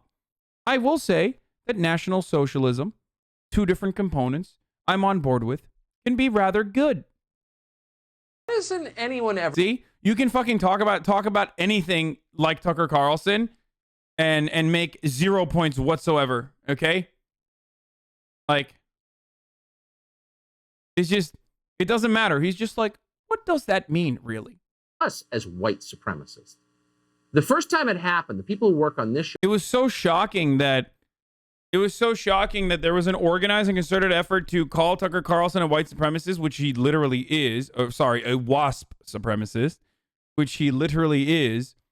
After he has covered it so frequently, the white supremacist talking points so frequently, and channeled white supremacist talking points so frequently. I'm so shocked. One of his head writers was literally fired for being a literal, straight up white supremacist on an anonymous forum that he thought he was anonymous in. That guy also wrote a lot of Tucker Carlson's monologues. But hey, I don't know. I mean, these are just a lot of coincidences, right? These are just coincidences. Many of them kid by that. I'm shocked to find out that a guy who said immigrants are unwashed and dirty and parasitic, literally channeling Hitler-level Nazi rhetoric on those who he's declared to be the underclass, is getting offended by people calling him a white supremacist. Supremacists? He also did say Iraqis are illiterate monkeys, for example, and that deserve to be bombed into oblivion. What's worse than burning crosses and lynchings? It's awful. Okay, first, I'm so sorry. His dick is so hard when he thinks about that too. Burning crosses, I do declare. I mean, this is devastating. Nobody likes burning crosses. But what is a cross, really? If not just a T? A cross is just basically a T. Lighting a T on fire is not declared unacceptable. All of a sudden, radical liberals and their social justice mob has decided that we can't burn these crosses. They want to burn flags, but you can't burn a cross. I thought they would be on board with burning crosses since they have a radical anti-Christian agenda. I didn't produce goodwill. Okay, this is literally, Tucker Carlson is watching and taking notes right now like, actually, that's pretty good. Tomorrow, I'm going to say that. He's literally like, well, I didn't actually do the Holocaust. So therefore, I can't be a Nazi or an anti-Semite, really. Will Hunt wants to enjoy. Derek Black is pretty good. He's a former white supremacist who literally has talked about how to infiltrate Republican circles. Like, he used to give seminars to Nazis back in the day about he's literally fucking former Nazi, man. Come on, holy shit. Like, this is a dude who now spends most of his time trying to subvert and stop Nazis. Like, Jesus Christ. Shut the fuck up, chat. Oh my God, dude. Yeah, like, you're literally like, oh God. You do this thing where you unironically operate in a similar capacity to what the Republicans make you out to be. He a leftist though, or some kind of it doesn't matter. He's a fucking liberal, but like, it doesn't matter if he's a liberal or not. He's anti-Nazi, and that's what we're talking about here. Affirmative justice is good, but actually Nazis can't reform you. Exactly. It's just the most painfully American point of view, guys. That's what it is, okay? It sucks because Americans are so draconian, and they literally cannot see a world in which people reform and change their behavior. They want murder. They want blood. They want fucking gladiator arenas. And even then, it's like, you can only reform yourself in the eyes of the public by an act of like physical might or something, by like overcoming odds. and clawing yourself back into success, no matter how brutal you are in the process, only then will you be considered appropriate or acceptable in the eyes of the American public. They love an underdog story, but until you get back into the public's eye like that, you're never going to be seen as someone who is reformed. And even then, people are probably going to say, like, you know, fuck you, you're still a Nazi or whatever.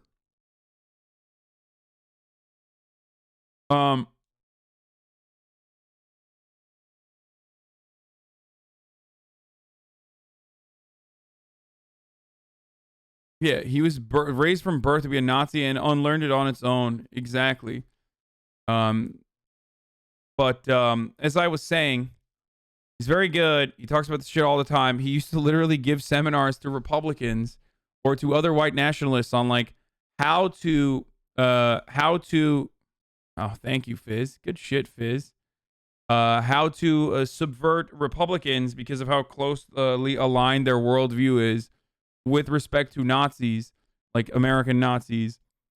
So he would give Nazis like and white supremacist seminars on how to fucking run for like local office as Nazis, but on a Republican. Co-workers and elected officials. We thought tonight it would be. Yeah, he went to a tiny liberal arts hippie college, and I think the son of the rabbi there, like, literally fucking de-radicalized them by slowly but surely inviting him to Shabbat. I think, like Shabbat dinners. Like it's like a happy, fun story. A lot of people are gonna get fucking mad at that, whatever. But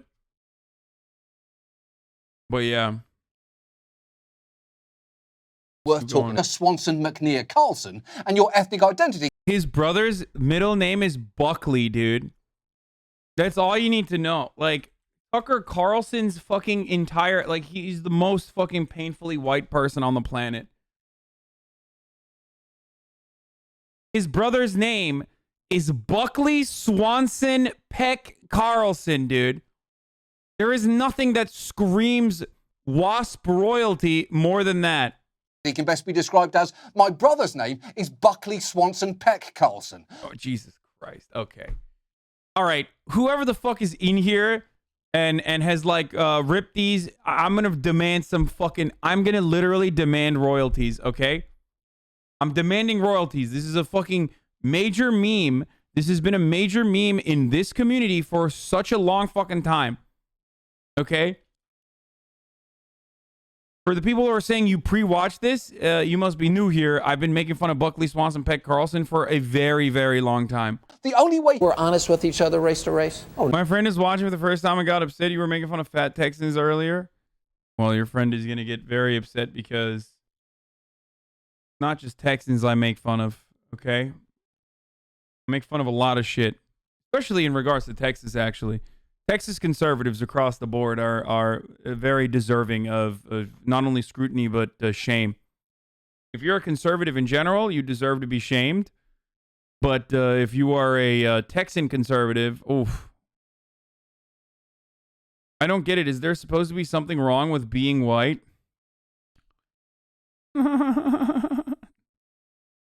No, brother, there's nothing wrong, okay?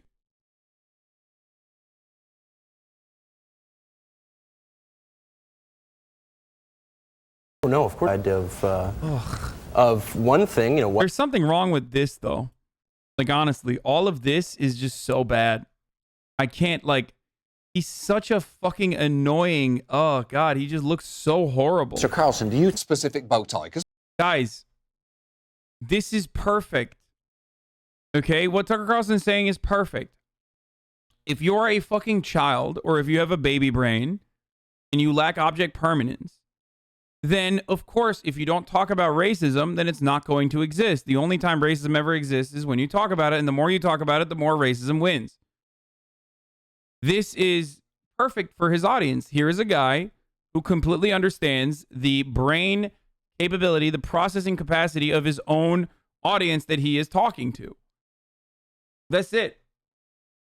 So, congratulations to Tucker Carlson for figuring it out.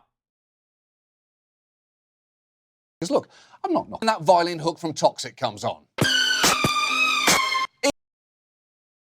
Dude, that this oh god, this is straight up bringing back memories of my childhood. Like the Mile High Club sequence. Oh my god. Exact sense. Cast him. I wonder what he's talking about, guys, when Pat Buchanan says that. By the way, like I wonder what he's talking about. And I love that Tucker has decided, yeah, you don't need to fucking be, you don't need to hide it anymore. You can just fucking, you can take the doors off the wagon and unshackle those dog whistles. You can turn them into a fucking bullhorn. Himself. Wait, come on, give me a new Tucker Carlson. This is where you put a new Tucker Carlson clip where he says exactly the same exact thing that he was criticizing Pat Buchanan for openly stating. Safety and overall life choice. Part of Tucker. Merc, bro, because he's a fucking mercenary. Okay? He is a mercenary. He just does one of these. Okay? He puts his fucking finger up to the wind, figures out where it's blowing, and goes that way. About Tucker's framing of himself. Just curious, Andy. Just asking questions, Andy. It's my favorite thing. Witta Filter, 2 years. Please thank my sub. Thank you, Hasan. Thank you, Witta Filter, for the 2 years. Exactly. This is my favorite part of, this is what I love the most, perhaps, about criticizing conservatives. This notion that you can only be a common man and a real working class American if you are, you know, even if you're black, okay, you're just shitting on other minorities and marginalized communities, including your own marginalized community that you're a part of. And the more racist you are, or the more reactionary you are, the more common man and layman you are. Tucker Carlson, as John Oliver correctly pointed out, is the most elitist, like lacrosse, liberal arts, college graduate motherfucker on the planet. And yet he is able to portray himself in the way he's able to portray himself as a working class hero, when in fact he has never been working class nor a fucking hero in his entire life, or his entire purpose as a worker, I guess, as a Fox News commentator, has been to move your attention away from the real problems that pertain to the working class in America to just reactionary garbage politics. He wants you to chew bubble gum. He wants you to eat popcorn. He wants you not to focus on the real issues. And he wants you to pay attention to the red herrings like immigrants are coming in and they're going to fuck your daughters or some shit.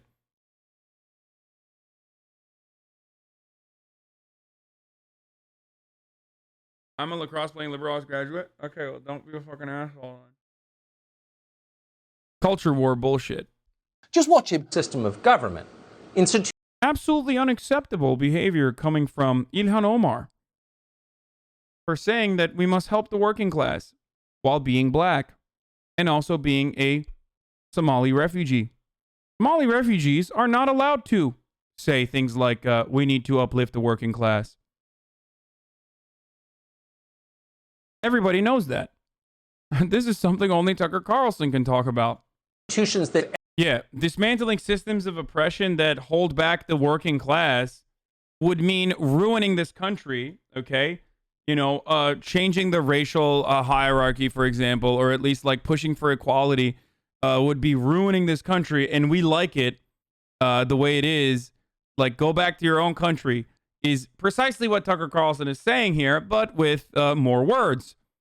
But of course, because he has a demeanor that is acceptable to the aesthetic-loving liberals, leftists, whoever the fuck likes Tucker Carlson, all of a sudden, what he's saying seems a little bit more intellectualized, okay? But it's not. He's basically, this is the equivalent of a cousin fucking racist hick turning around and being like, go back to your own country, a brown woman, I don't want to hear you. That's all that Tucker Carlson is doing here, okay?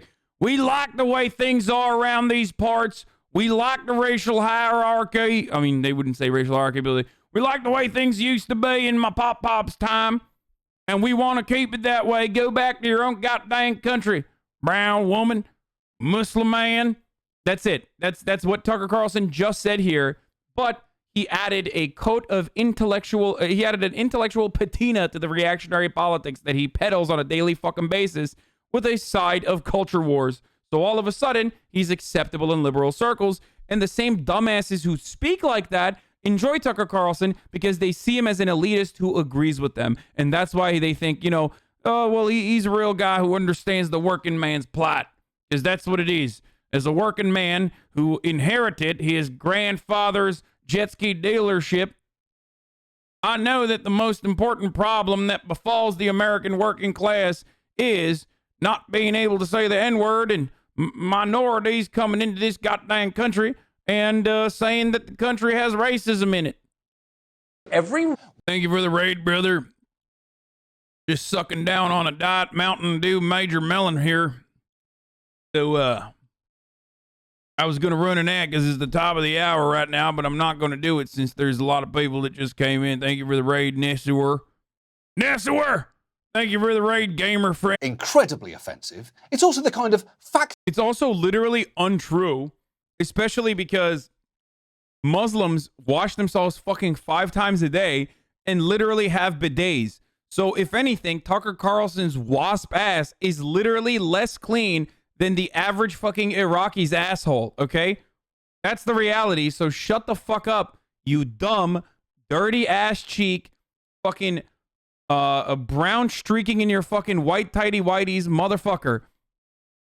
Free. I think my take was a little bit better than the fork fact, but the fork fact's pretty good too. In our systems of election. I mean, you're kind of admitting that you literally agitated them to the degree to act like fucking animals, implying that they are literal fucking hogs or sheep, whichever one you prefer, but they are hogs, to behave like fucking hogs, especially because you're condemning the violent actions that they engaged in.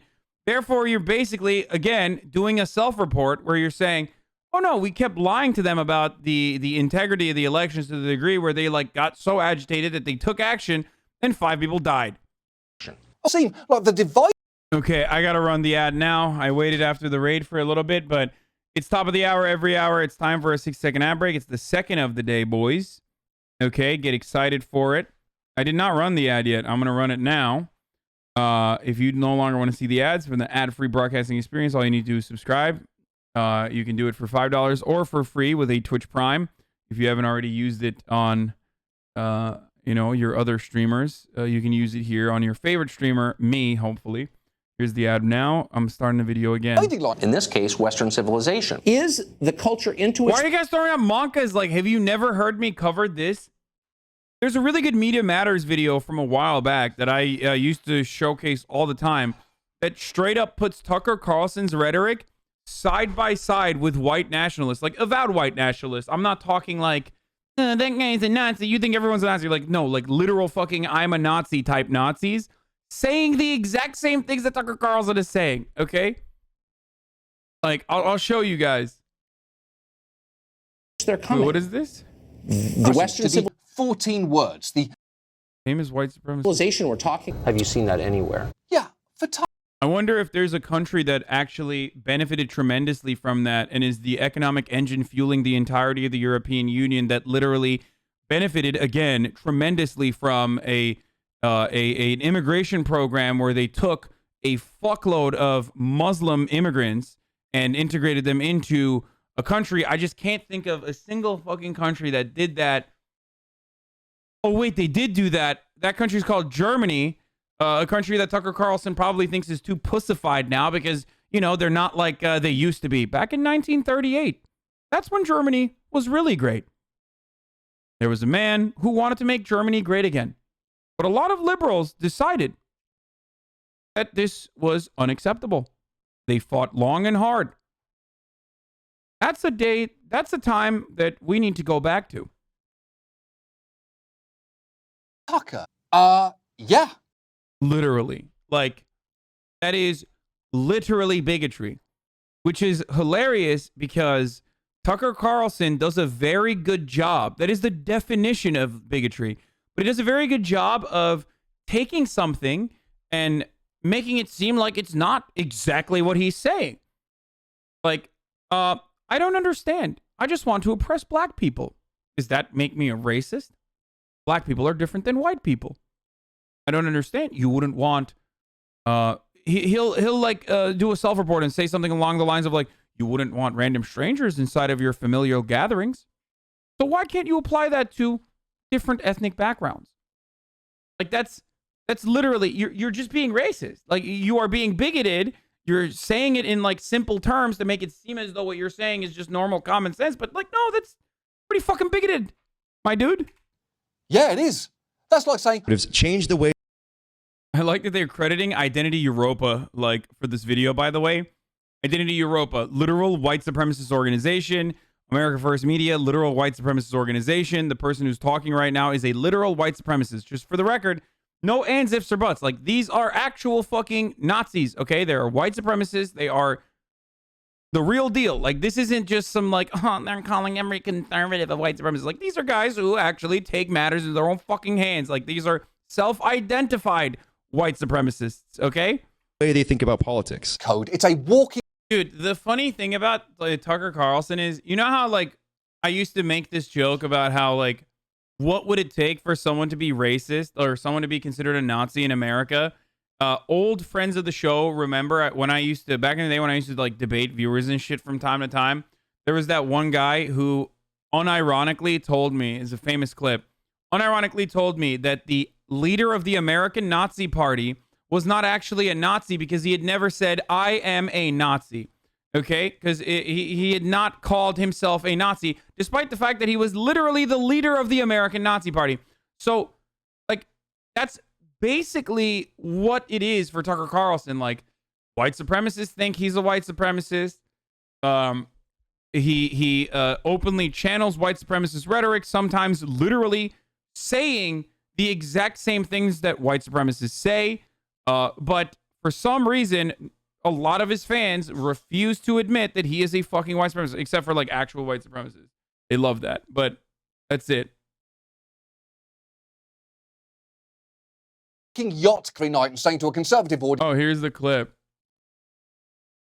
Are you gonna pay up? You gonna give me a fucking $100 or what's up? Not one of those people said they were Nazis, bro. That was exactly what I said. You said. Wait. So the leader of the former leader of the American Nazi Party, he's still not a Nazi in your perspective. He never said he was a Nazi, and that was literally what I said. Oh no! Oh no, dude! Oh no! God damn, that microphone is so doo-doo. And did any of these people win? Getting hysterical like this doesn't prove your point at all, dude. Oh my god! What? He said getting hysterical like this doesn't prove your point. Audience supremacist. But millions of people... How many people are attending these Nazi rallies? The problem is, white supremacy is an underlying fundamental in American civilization, both in its inception and still permeates through all of our institutions to this day. So this notion that, like, where are the Nazis? Show me the fucking literal Nazis is idiotic when the Republican Party, for the most part, or even some liberals, will maintain white supremacist ideas as a consequence of social conditioning. It is normalized anytime you fucking talk to someone who has this opinion that, like, police absolutely need to fuck up black people because they're just more violent, because they're just doing more crimes. That's white supremacist ideology working its way through the minds of people who don't recognize that they're being fucking racist. That's how it works, okay? This is it. That's the reality. They're not thinking too deeply into the conditions in which, the conditions that black people are subjected to, for example. And ultimately, it goes back to their culture, brother, or if they're one notch above that as far as racism goes, their genetic predisposition. That's how it fucking works. Okay?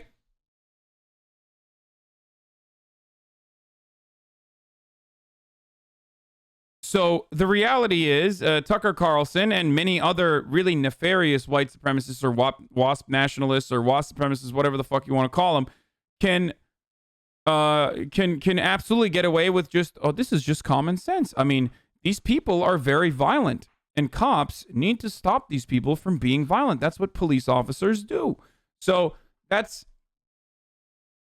you know, they don't need to straight up say like black people are inferior to white people. They can rely on every part of American culture reinforcing this false narrative over and over again, so they can just fall back on this is just common sense.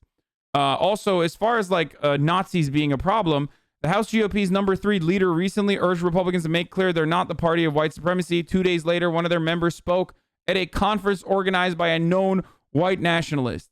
So, like, meanwhile, people are looking at the fucking Nordic runes on stage at CPAC, but you have guys, Paul Gosar, literally going and speaking at the America First conference because he was invited by a fucking actual, like, Holocaust-denying American Nazi.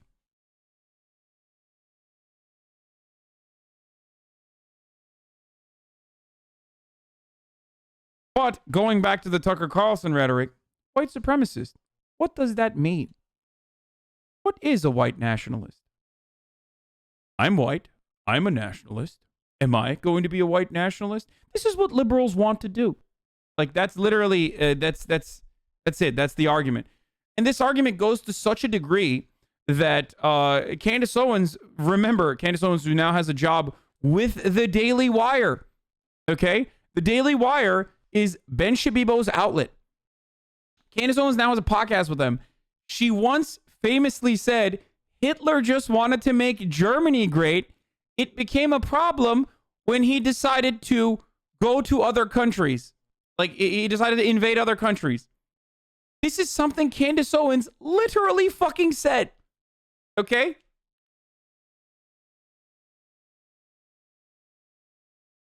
And Ben Shabibo, the number 1 anti-Semitism defeater on the internet, was like, "Oh yeah, that's good. This is a person that I want to employ." Yeah, she said Hitler was a globalist. Candace Owens, a black woman, is a white supremacist.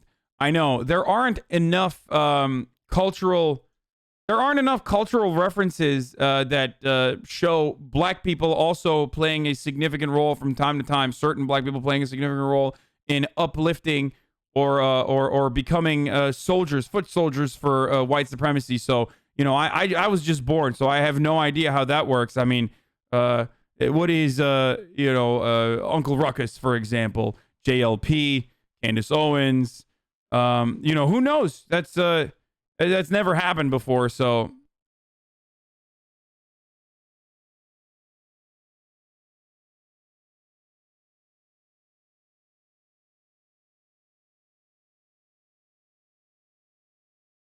Yeah.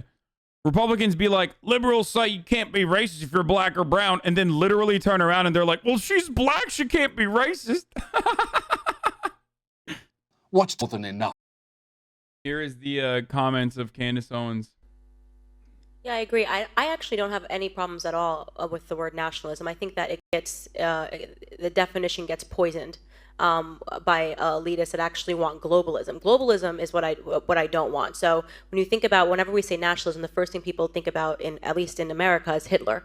You know, he was a National Socialist, but if Hitler just wanted to make Germany great and have things run well, okay, fine. The problem is that he had dreams outside of Germany. He wanted to globalize. He wanted everybody to be German, everybody to be speaking German, everybody to look at different. Yeah, like when Hitler's machinations for Germany revolved around euthanizing Jews and people with disabilities, Romanis, socialists and communists. Like this was a design that Candace Owens is comfortable with. It's when Hitler decided to fucking invade like Poland. That's when it was a big problem. Okay, everything beyond that was good. What a fucking psychopath. Ben Shabibo gave this person a job. You can literally never, ever act like you give a single shred of a fuck about anti-Semitism, Ben Shabibo. If this is the person that you fucking hire, Ben Shabibo in the past has literally defended Ann Coulter. When Ann Coulter, straight the fuck up, was being anti-Semitic. Ann Coulter is the OG firebrand, right? The conservative firebrand. Like, she is the OG Tabitha Lauren. And Ben Shapibo's defense for Ann Coulter, straight up, and I shit you not, was, well, actually, it comes across as anti-Semitic, what she's saying, but she defends Israel, so it's okay. He said it.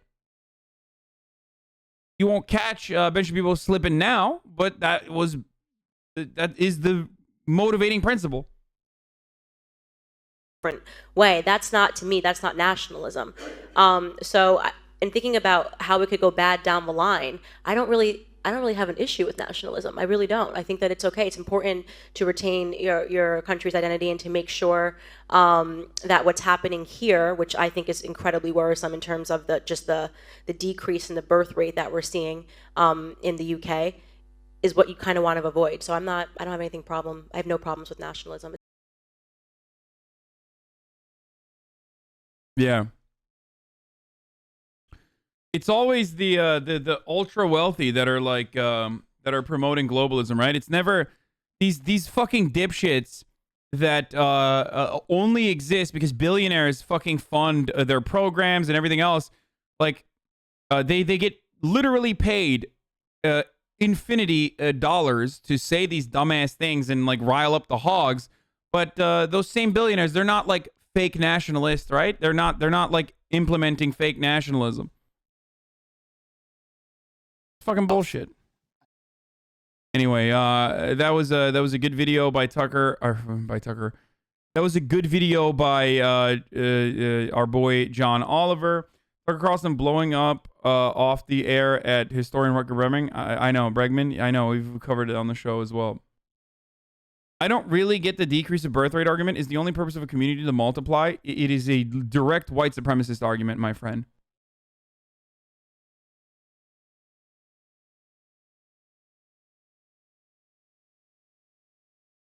Look at this juror who was just selected to serve on the jury for the Chauvin trial. No, I'm not going to get into that right now.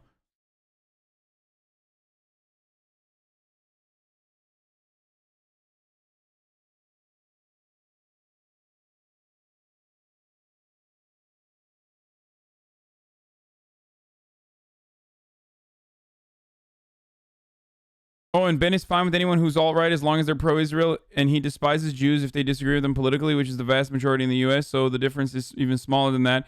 Ann Coulter tweets, Jews awful, nonsensical. Ann Coulter is also super pro-Israel and has always been so I won't lose sleep.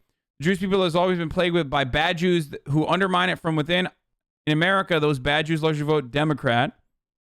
Jews in name only, ginos. Like, Ben has always maintained the position that, you need to be a reactionary conservative Jew in order to be a real Jew and also, defend Israel. And that's the only way you can be a real Jew. What's your take on the local police department posting mugshots on Facebook every day? I don't know what to say about that. You sure you want to call it Gino? What would you call it? I don't fucking know.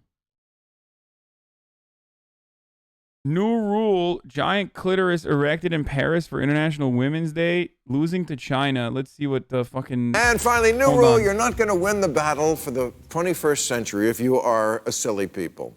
And Americans... For the record, I hate Bill Maher. After Bill Maher, we're going to get to Bill Burr, actually. From Bill Maher to Bill Burr, we're going to do a segue. New rule, let's see what the fuck this old reactionary boomer fucking liberal dipshit has to say. Are silly people. That's the classic phrase from Lawrence of Arabia when Lawrence tells his Bedouin allies that as long as they stay a bunch of squabbling tribes, they will remain a silly people.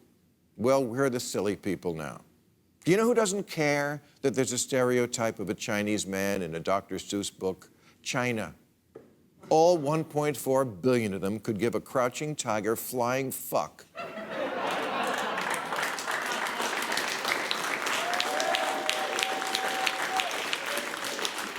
Because they're not a silly people. If anything, they are as serious as a prison fight. Look, we all... Who the fuck claps at that? That was a terrible joke. There's truth to this. Like, a lot of fucking Chinese people don't give a shit, or a lot of, like, people that aren't immigrants in the country, in the United States, like, yeah, of course they don't give a shit about fucking cultural appropriation. Why the fuck would they care? Like, yeah, you know who does care, though? Like, fucking Chinese people living in America, like Chinese Americans. They're not just Chinese Americans, literally fucking all Asians. They give a shit. That's the point. Okay? And there are ridiculous fucking takes, like, you can't wear a kimono, sweaty, you are fucking appropriating my cultural blah, blah, blah, blah, blah. Like, that sort of shit is dumb, okay? It goes way too fucking far. Tumblr politics is ridiculous. But in this situation, like, this is not the end-all, be-all of politics. Why the fuck are you hyper-focusing on this idiotic shit when no one should give a fuck about Dr. Seuss? And no one really does give a fuck about Dr. Seuss. We all know China does bad stuff. They break promises about Hong Kong autonomy. They put Uyghurs in camps and punish dissent. And we don't want to be that. But it's got to be something between authoritarian government that tells everyone what to do and a representative government that can't do anything at all.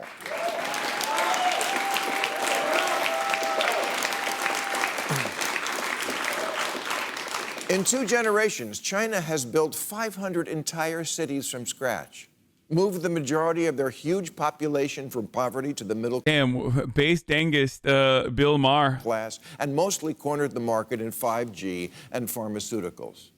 Oh, and they bought Africa. Their new Silk Road initiative is the biggest infrastructure. Wait, he's right though. What the fuck? None of the shit that he's talked about so far is wrong. Project in history, indebting not just that continent, but large parts of Asia, Europe, and the Middle East to the people who built their roads, bridges, and ports. If you want to go anywhere in the world these days, you better have a yen for travel. Yen for travel. Oh, stop it. In China alone, they have 40,000 kilometers of high-speed rail. America has none. Our fastest train is the tram that goes around the zoo. California wanted to build high-speed rail connecting the entire state, but alas, could not. We're $6 billion in the hole just trying to finish the track connecting the vital hubs of Bakersfield and Merced. One small step for nobody, one giant leap if you're a raisin.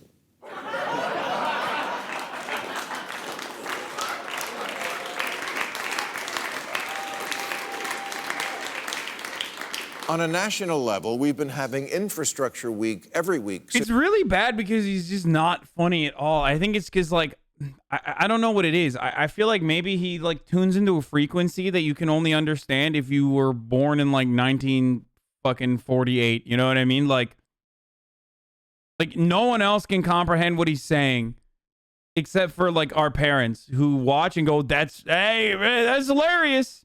It's fucking funny, dude. Since 2009, but we never do anything. Half the country is having a never-ending woke competition deciding whether Mr. Potato Head has a dick. And the other half believes we have to stop the lizard people because they're eating babies. We are a silly people. Even when we all agree on something, like getting rid of the penny. No. The inertia, the ass covering, the graft, the lawyers, the cowardice. Nothing ever moves in this impacted colon of a country. We see a problem and we ignore it, lie about it, fight about it, endlessly litigate it, sunset clause it, kick it down the road, and then write a bill where a half-assed solution doesn't kick in for 10 years.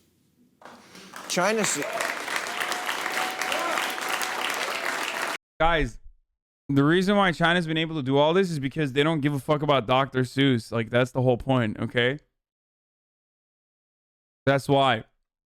So, the thing that he's right about is, like, we as an American people are too preoccupied with culture war bullshit. But he himself is too preoccupied with culture war bullshit all the fucking time.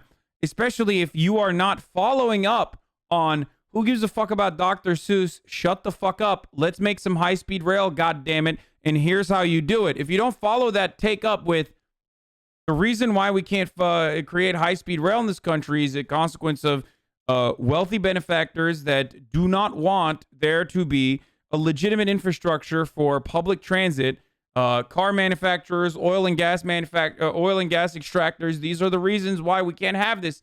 And the only way to fight back against this is to organize and push against your politicians to make sure that they remember that you ultimately vote for them and that their coffers will be lined up by those very same large businesses, but you won't fucking vote for them and you'll primary them out. Like, we need some sort of organization. That is a part that never comes because Bill Maher doesn't give a fuck about making change. The only reason why he's bringing this up is so he can use it as a talking point against the Dr. Seuss shit. China sees a problem and they fix it. They build a dam. We debate what to rename it.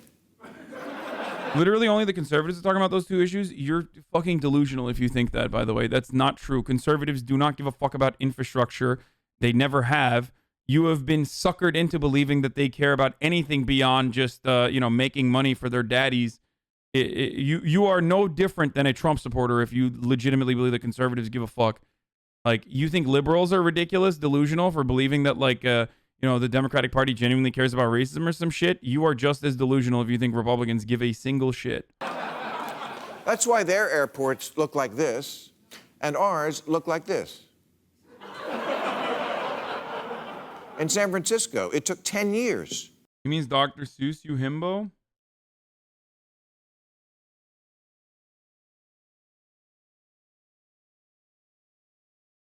Wait, what?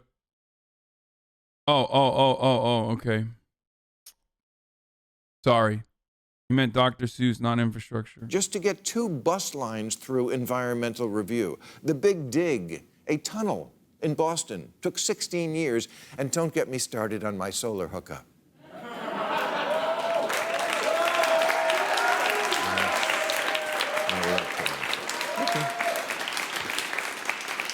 China once put up a 57-story skyscraper in 19 days. They demolished and rebuilt the Sanyuan Bridge in Beijing in 43 hours. We binge watch, they binge build. When COVID hit Wuhan, the city built a quarantine center with 4,000 rooms in 10 days. She was crazy. And they barely had to use it because they quickly arrested the spread of the disease. They were back to throwing raves in swimming pools. Well, we were stuck at home surfing the dark web for black market Charmin. Okay, Bill Maher is a dangus, boys. I didn't realize that he had such... I mean, he's right. Everything he said about China is correct. All facts, no printer so far. By the way, when I say this shit, people fucking freak out and say, I am the #1 China defender. I love the CCP. I want to have sex with Xi Jinping. I want Xi Jinping to fucking clap my cheeks. And I'm a Chinese spy. And, when I say that, everyone loses their minds. But he's completely correct. China is fucking owning the entire world. And also on top of that, Western supremacy or Western civilization has shown to be a failure when it comes to dealing with pandemics. It's just the fucking truth. I've been saying this since the beginning of the pandemic last year. For more than 365 fucking days, I have said time and time again that if there's anything that this COVID situation has shown us, it is that Western nations are completely incapable of dealing with pandemics, and we will get fucking completely wiped out. Absolutely wiped out by whatever the next pandemic is. We're not losing to China. We lost. The returns just haven't all come in yet. They made robots that check a kid's temperature and got their asses back in school. Most of our kids are still pretending to take Zoom classes while they watch TikTok and their brain cells slowly commit ritual suicide. As George Bush once said, is our children learning?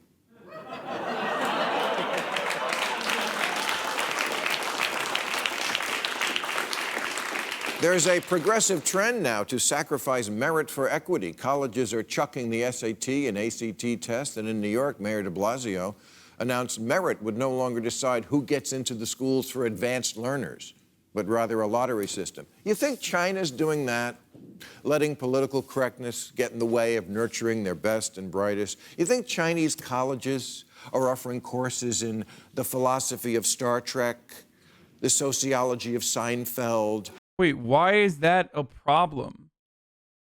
Like, what? No, I'm sorry. If you go to a Chinese college, actually, the only thing you learn is work in mine and factory. That's what they're teaching in China in the Chinese colleges. Like, yeah, I'm sure there's some fucking dumbass, or not even dumbass. Like, I'm sure there's fucking crazy like higher level courses in China too.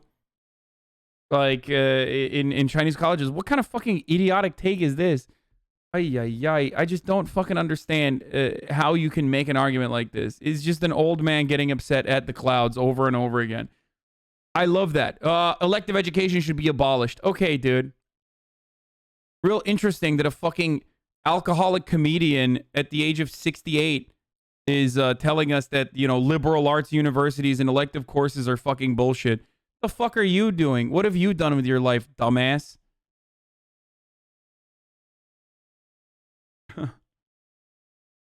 It's so dumb. The only thing he's correct with his comparison, the only correct comparison with how things are in China and how different it is in America is the standardized testing. When he talks about standardized testing, he's correct. To my knowledge, China does not fuck around, or Chinese culture does not fuck around with standardized testing. As a matter of fact, it's a cultural. It is literally like a cultural footprint that is very different than Western meritocracy, which is overall fake. But in China, as a consequence of standardized testing and as a consequence of fucking working hard or whatever, you can literally uplift your family, or at least in older Chinese culture, you had the capacity of uplifting your family if you demonstrated value within the school system and straight up go from being a peasant to a higher level of government, or at least work for someone in a higher level of government. So that still is a cultural remnant.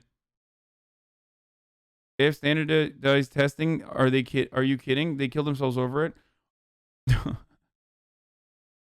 Yeah, that's I just said that China doesn't have standardized testing. I'm glad that you caught that when I was just describing how important standardized testing is in Chinese culture.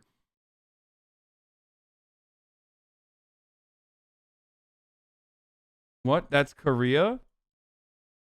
What are you talking about? That's Korea. What?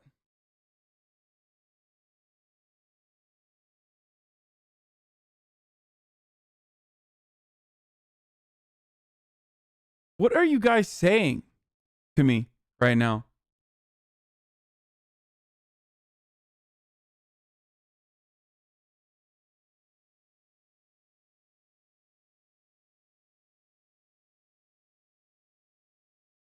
And surviving the coming zombie apocalypse, those are real. And so is China, and they are eating our lunch. And believe me, in an hour, they'll be hungry again. Oh God, that's so bad. All right, let's watch real comedy, okay? Liberty motherfucking hangout, baby. Let's go. Let's go. It's Booboo Bennet time, okay? This is the fucking last thing that I want to watch as far as the reacts. Oh wait, hold on. Actually, we're gonna do a quick break here. One, both Assemblywoman Inez Dickens from Manhattan and the attorney who worked with Cuomo in the executive chamber for more than 2 years feel the governor's being railroaded. Historically, white women's unsubstantiated claims that black males were propositioning, whistled at, or recklessly eyeballing them led to hundreds, if not thousands, of black males being brutally lynched and murdered, most notably 14-year-old Emmett Till. Love when the defense of the Italian Man Brigade comes in to say, you know, my Italian powerful person in a station like a governance inside of the governor's mansion is being treated like 14-year-old Emmett Till in Jim Crow South. Yes, my Italians are black. Okay, there's no other way to put it, folks. You know this already. Giabucci knows this. Giabucci Lastrasi knows this. I'm sick and tired of hiding the truth. Okay. Yes, Italians are POC. Next level bat take. Incredible defense. Italian X against hate. Andrew Cuomo's cronies are weaponizing his Italian X heritage to defend the indefensible. Italian X are not. Here are some ways you can support Italian X culture during these times. 1. Respect history. You wouldn't bring up Princess Peach's kidnapping around Nana because there is real trauma and suffering there. Give other cultures the same respect. We talk with our hands, but we keep them to ourselves. Doing otherwise is antithetical to Italian X culture. 3. Italian X are not a monolith. No two raviolis are the same. This also goes for Italian X's. To suggest otherwise is not amore.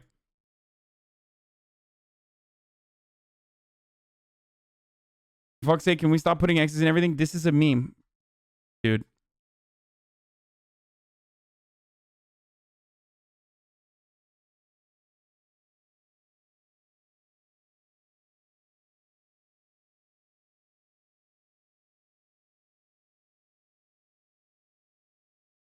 Anyway. Bro, you are not being amore. So, yeah, we have Bill Burr being canceled, but, like, not really. I just wanted to quickly talk about, like, you know how there used to be this thing called Fave Star, right? Like, on Twitter, there was a celebration of this bot would, like, celebrate you for fucking having a tweet that got widely shared and distributed. I think what has happened since then is, like, back in the day, people used to make, like, really, really dumb fucking jokes that are bottom of the barrel so they could get, like, TV writing gigs and shit, right? Then something happened where instead people on Twitter recognized that the best fucking way that they could reach that they could reach the halls of Asgard in Twitter Asgard was to be just like either against, like vehemently against cancel culture and SJW shit, or vehemently for SJW shit. Okay, Twitter has gone from like writing really dumb doo-doo brained bullshit that like some other fucking smaller account wrote before you and tweeting it out so you can get a fucking comedy gig at a TV show, into I am going to be fucking outraged on a thing that is just that no one gives a fuck about. Like literally no one gives a fuck about it. You don't even give a fuck about it while you're straight up typing it one way or the other. And this is unironically a both sides situation. We rarely ever get one of these, so I'm going to talk about this right now. Bill Burr said this. Was I the only one who wanted to kill himself during that piano solo? No. This isn't the one. Hold on. Where is it? Where the fuck is it? Where the fuck is it? Where is it? He says something about like, he said white feminists are going to cancel him or some shit.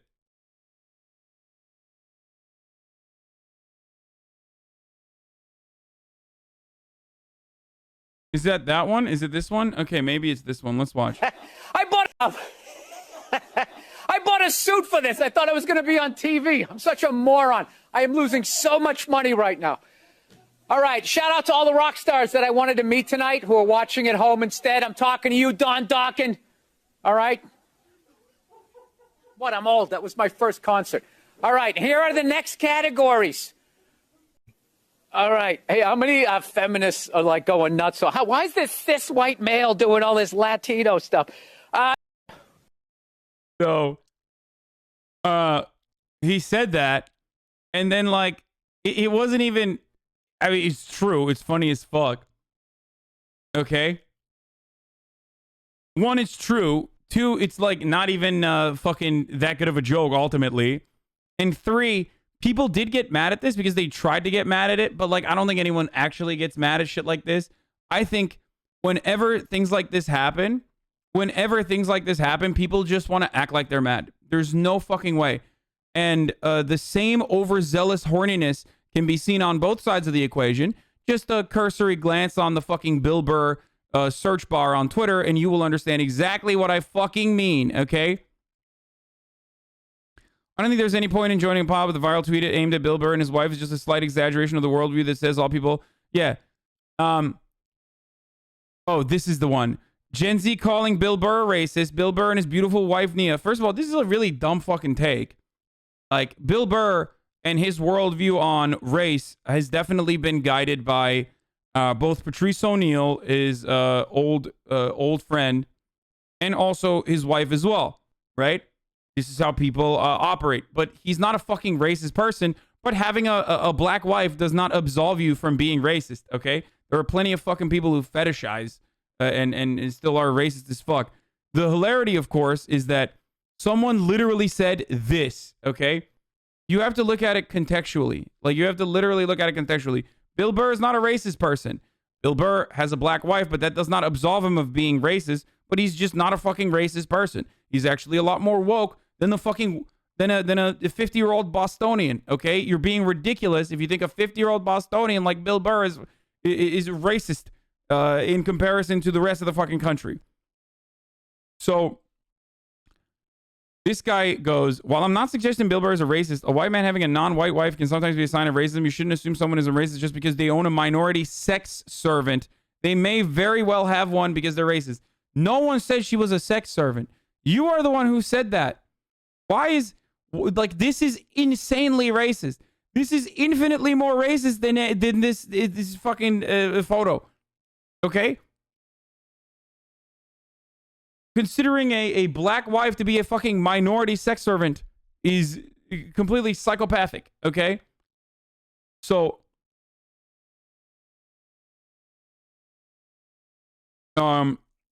it's ridiculous. People saying ban white people, whatever. Hold on. Where is it? Where is the other one? Oh, people that like fucking literally looked at Twitter to try to figure out like what the worst takes are. People that fucking literally went to Twitter to find like what the worst goddamn takes are. It's just outrage culture, okay? These guys are outrage merchants. Do you understand? They're all like so much so that most of these motherfuckers make up their own fake left-wing accounts.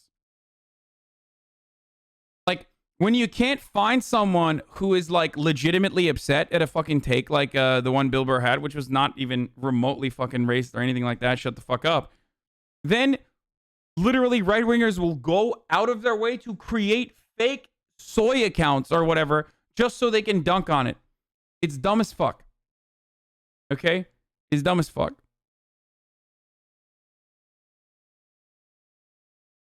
Bill Burr's entire appeals cancel me so I can move on to the most profitable.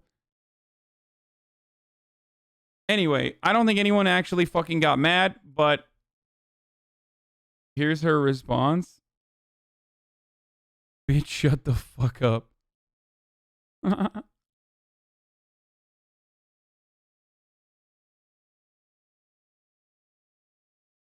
Oh, the reason why Bill Burr was going to be a segue to Bill Maher is because of... And, you know, here it is. Remind that Bill Burr doesn't give a fuck about the culture war bullshit between performatively woke liberals and anti-woke hacks. He's just vibing. Exactly. No, that's why.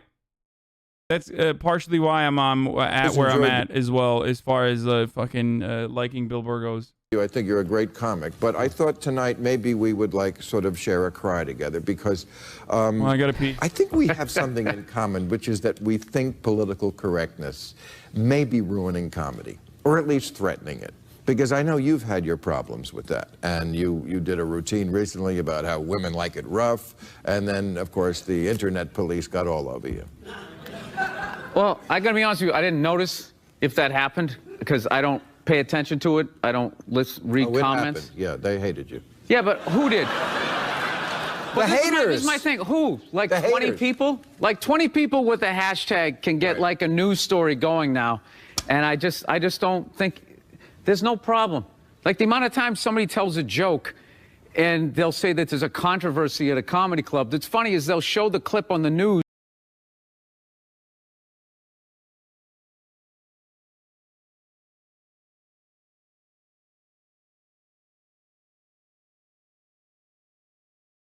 And like you hear the crowd laughing. So the comic is basically guilty of telling a joke that worked. Right. You know what I mean? And then if you put it on the news, yeah, it's going to be a completely different context. But I mean, I don't go on stage and worry about what people are thinking. Right. It's a really weird time where people are just bringing this up all the time like this is a major problem. I'm not experiencing it. I think it's like a half a dozen stories. And like usual, they're trying to act like, you know, the sky is falling. It isn't. It's a fun time. Come out to a comedy club. You know, you'll have a good time. It's all jokes. Right. And to undergo that, I mean, Chris Rock says he won't play colleges anymore because they're too politically correct.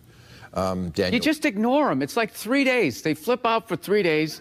They try to bully you into an apology. Well, you can't ignore them when they're right in the audience and you're playing to them. You tell them to shut the fuck up. Yeah, believe me. It's a comedy you know show. That's all you do. It's like... Sweetheart, I do it here. It's not actually comedy. Like, there you go. I mean, it's ridiculous to, like, lose your fucking mind over comedians that are trying out their fucking bits, especially because, like, they're going to fail and they're not going to be funny.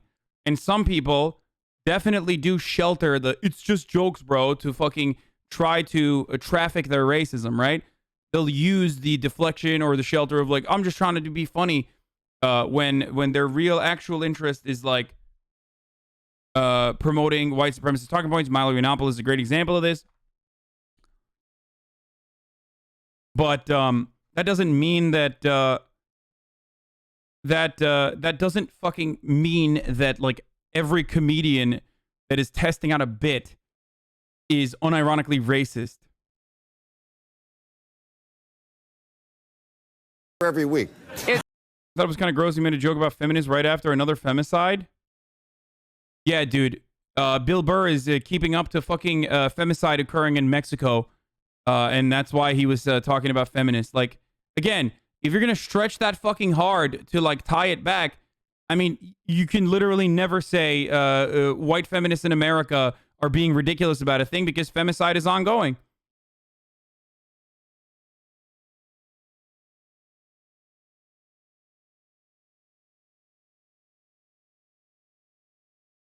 Motherfuckers watch too much Democracy Now! I swear to God.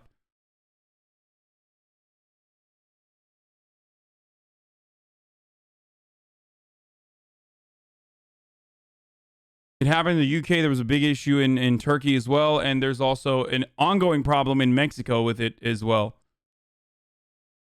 I think it happened in the UK recently as well. The only reason why I know about all this shit is because I fucking nonstop cover the news and my brain is full of idiotic shit and horrifying realities that happen all the time. But expecting that to, expecting others to know that, or at least like tailor their fucking jokes around that is ridiculous. Especially because like it's not something that's in the forefront of American minds at all, unless you seek it out.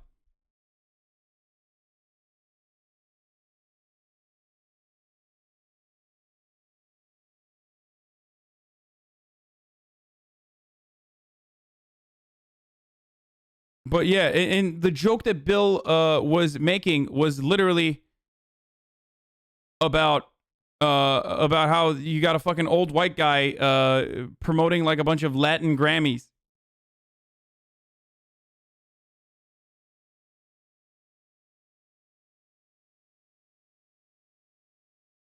It's you don't have to tell me. manufactured strategic outrage. Right. Then forget it. Let's not have a good cry together. But as long as I think you have a weak spot for opinions on comics, i.e. liking Joe Rogan. No, I think I'm a normal human being, luckily. And you get to hear someone who is legitimately... you get to hear someone that's legitimately a person who believes in uplifting marginalized communities tell you that, like, normal human beings are going to look at you and laugh at you and make fun of you for being fucking psychotic or having points of view like this. Also, literally go to my YouTube channel and look at every fucking YouTube video I've done on Joe Rogan.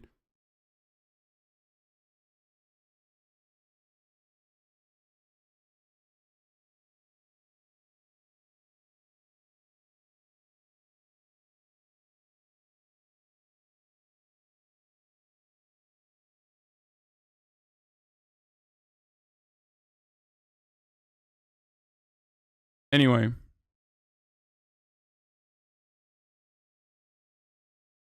Fuck Bill Maher, Islamophobe piece of shit. That's true. I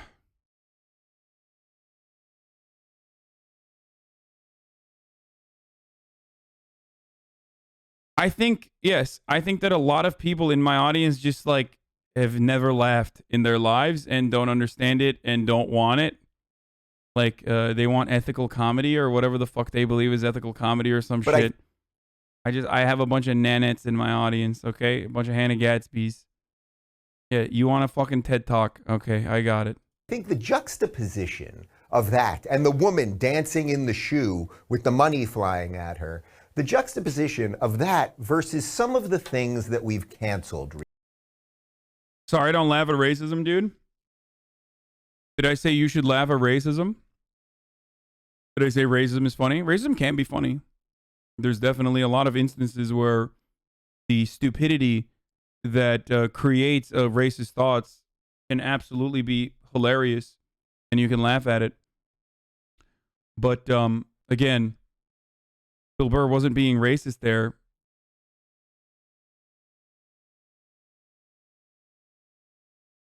What should I do? Should I give him a full? Yeah, I think he's just edging. He just wants to fucking...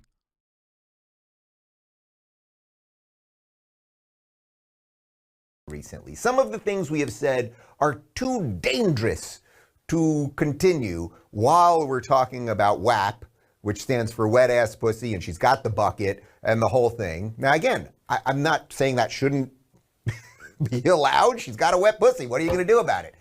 So fine. But the strange way we deal with cancel culture, the strange way that the mainstream version... Damn, really banned someone for saying racism isn't funny? Yeah, I did. I banned someone for trying to derail the conversation and describe a position that I do not hold to me.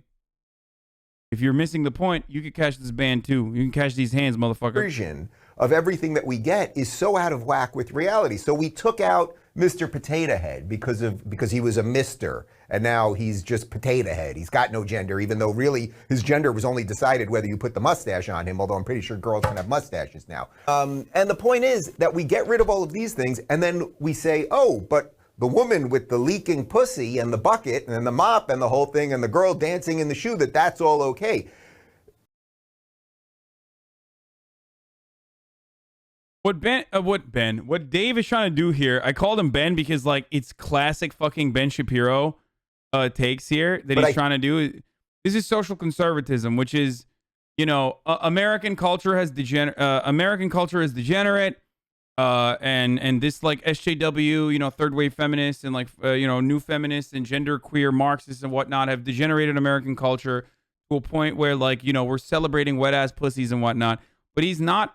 But he's like a fucking lifetime California gay lib. So it's very hard for him to, like, say the social conservative lines correctly. So he's like, yeah, we are celebrating wet ass pussies. Like, just work on it, you fucking dork. Maybe you'll be able to figure it out. What he was trying to say here is what I already said, which is that Western civilization relies on our superior culture. Our superior culture is degenerating as a consequence of socialists and SJWs that are making it so that it is normal to have a wet-ass pussy. We should not celebrate leaking pussies. That's what his take is. Anyway.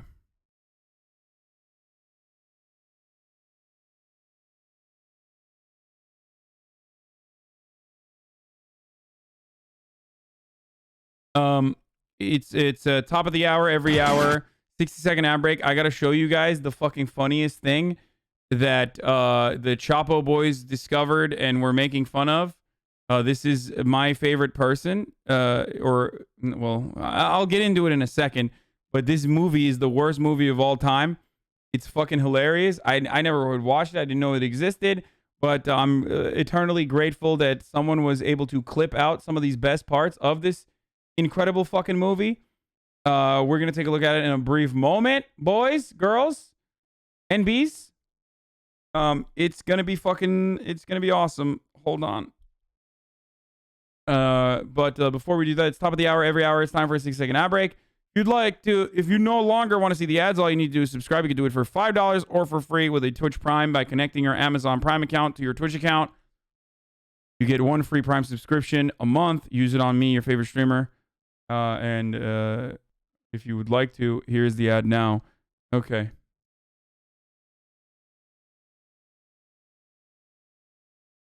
Okay, so this is... It's a dream. A movie of a fucking psychopath girl boss. Basically the American Psycho. But for like a female-centric American Psycho. If you were to think that the American Psycho Patrick Bateman was actually very cool...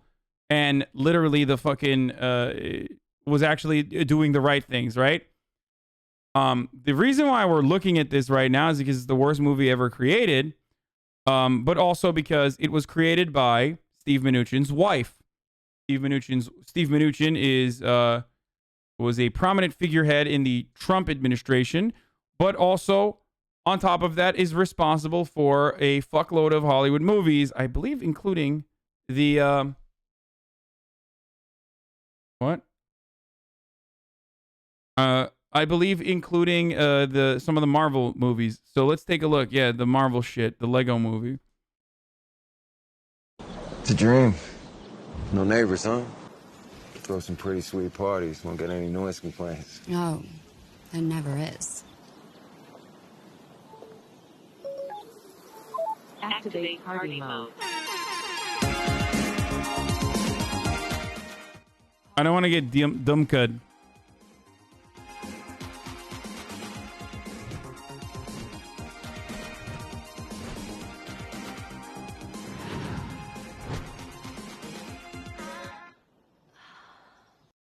It's a dream. That's literally a scene from this fucking movie. This is her dancing with a severed head. This fucking thing is broken. This fucking thing is broken. She can't figure out what her accent is. I think she's like Scottish. There have been 3 actors in this film so far. I'm halfway done. The film routinely references other films. One thing audiences like is references. That way they can relate to the film easier. Like, it's so good. I now that I've seen these clips, by the way, I'm probably gonna watch this movie. Like when the Chaba Boys were describing it, I didn't realize how fucking bad it actually was. But now that I've seen clips of the fucking movie, I have to watch it. This is Mnuchin's wife, by the way. Mnuchin did the Suicide Squad, not Marvel, sorry. Here, let's take a look at this clip. This is so good. For example, Dirty Harry, Atomic Blonde, Tomb Raider, Taxi Driver, Deadpool, 1, 2, probably 3. Taxi Driver had a gun in it? Shooter. Zero Dark 30, The Lost Train from Gun Hill, The Way of the Gun. Also, it's impossible to watch this on stream because, like, the entire movie apparently is just one big fucking DMCA violation. Literally, they bought the rights out for like every fucking popular song from the 70s, 80s. So I don't even know why they spent so much money on it. It's so, I mean, I know why, because fucking Mnuchin's wife's like crazy project. But yeah, it's literally like I can't even watch this. Like I can't even watch it because like the background music is just like constantly playing. John Wick, American Sniper. Wait. Neutral.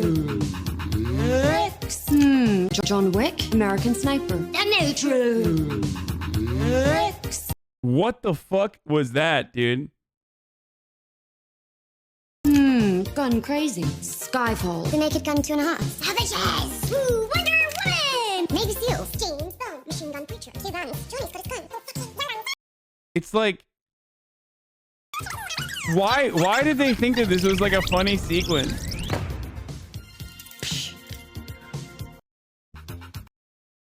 Why did they think this was a funny sequence to put in? There are around 5 accents in this clip, not one of them identifiable. A real review. Louise Linton's film Me, You, Madness is a very entertaining dark comedy. Louise Linton and Ed Westwick are superb actors. I enjoyed the movie from beginning to end. The 80s pop music was perfect in this movie. I also enjoyed seeing actor-director Jimmy Din make a brief appearance in the movie. Okay, that's not a fucking... Dog, that's not a real review. That's a Yelp review, okay? For a movie. Like that's not exactly... Oh, still better than Uncut Gems? Shut the fuck up. It's like a business school randomly had a presentation.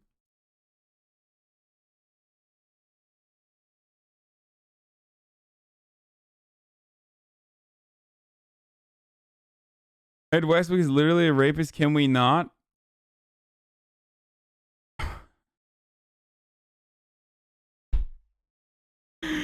I'm glad you pointed that out because I was just about to promote Ed Westwick for being so good. I love Ed Westwick, dude. I love this movie and I love Ed Westwick. Can we not what? Can Zoomers fucking finish a question? I sound like Bill Maher right now, but like, can you dumbasses fucking be like, Can you not cover Ed Westwick, please? Like, just finish a fucking question instead of fucking speaking in Minecraft speak, okay? I'm sick and tired of fucking Zoomers being like, oh my God, dash. Can you not?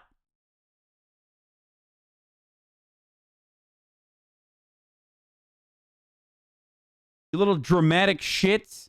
Shut the fuck up! Yeah, Twitter, do your thing, okay? Better than Elysium? Fuck yourself, okay?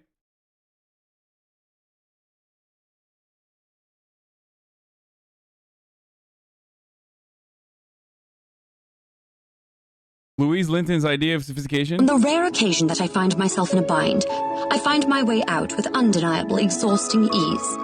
Undeniable, exhausting ease. What is her accent? Why does she have so many different accents? Also, what the fuck is undeniable, exhausting ease? Who wrote this? This is like film students. Freshman film students would write a better fucking movie than this. Rare occasion that I find myself in a bind, I find my way out with undeniable, exhausting ease. She's Scottish and she also wrote this. Is this the Mnuchin wife movie? Yeah, I wish there was more. I wish we could watch more of it. It makes me very sad that there isn't more of it.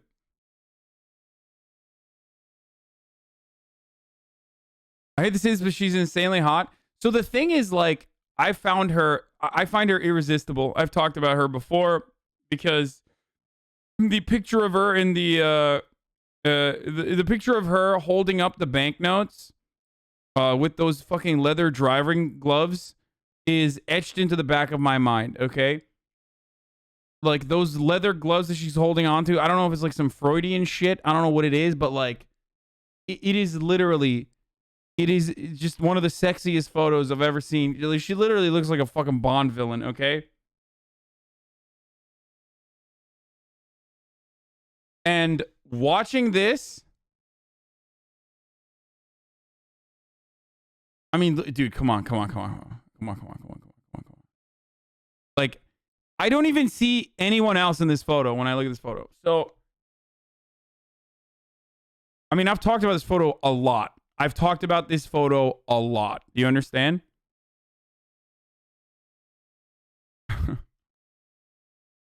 Fuck Stephen Mnuchin, though. Okay, we don't know if she does. Okay, we don't know that. But what I'm trying to say here is that, you know, this photo, again, is etched in the back of my mind. But after seeing these clips, they're so fucking bad, especially this dancing one, where, like, she just randomly breaks into dance. It's like, it's over. I can't, like, I'm winning. I am no longer losing.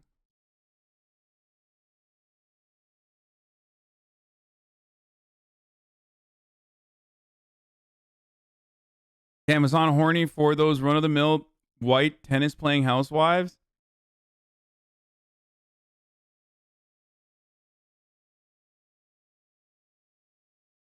Can you not? This is really problematic, Sweaty. Twitter, do your thing. Girl, chile.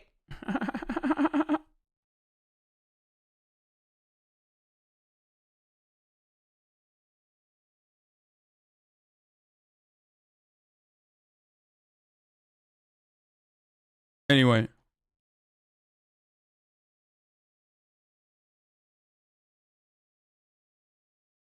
You like Elysium? That movie is literally just an interesting premise around an FX sizzle reel with bad takes like that. Is no surprising. No, I like world building, and I think Elysium is like probably the greatest, probably the greatest depiction of an anarcho-capitalist dystopia than any other movie. Like, it's a perfect fucking movie for what our future looks like in America. That's pretty much it.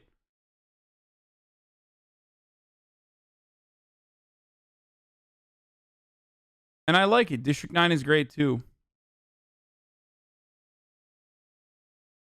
Bro, I heard you the first fucking 11 times you said it, okay? Fucking weirdo. This is why I can never interact with women on this fucking platform.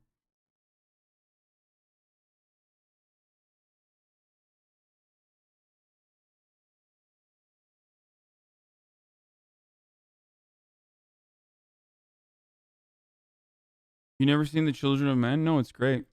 Elysium is not my favorite movie, guys. Elections last for 1 day or 10 days? I would say 10 days. It's still harder for some people, yeah, so I would say 10. It's harder for who? To vote? Yeah. Who? Like minorities. It's harder for minorities to vote? They get less options and things like that. Should 16-year-olds be allowed to vote? Yeah, I actually do think young people should be allowed to vote. Okay. Especially younger people. Should felons be allowed to vote? Yeah, I think they still should be able to vote. In jail? In jail too, yeah. Prison, yeah. So felons have the right to vote in jail. Do they have the right to have a gun in jail?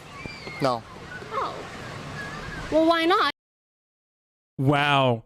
Incredible logic. Oh my God. That guy just got fucking rolled. If felons should be able to have the right to vote, should they be able to have the right to roam freely and do murders?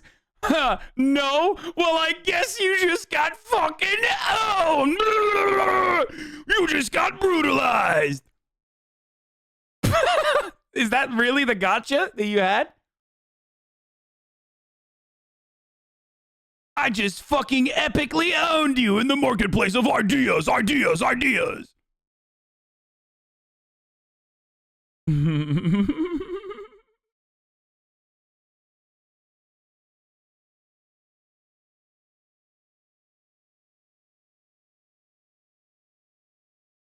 Right now, you just got epically owned.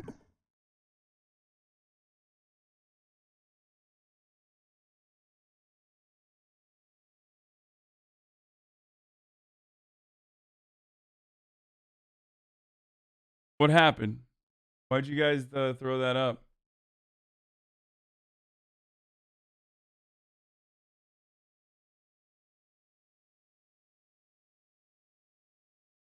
They're still American citizens. They're gangbangers in jail. They'll kill each other. Oh, okay.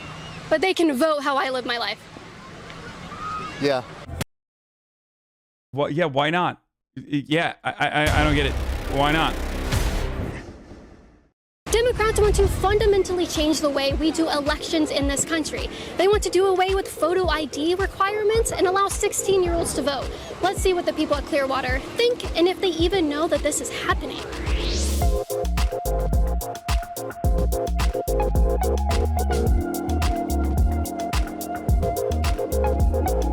If you guys like my videos, you can go to patreon.com/CaitlinBennett to support my work and talk to me one-on-one. $5 a month gets you into a private Facebook group with me and other like-minded people. It's a good time. See you there. Do you guys know anything about a bill being proposed right now called HR 1? No, what's it about? Okay, so it's about For the People. It says it's a For the People Act, and I want to go down some things, only 5 things. You tell me yes or no if you would be okay with these things being implemented in the U.S. Here we go. Should American elections be completed in 1 day or 10 days?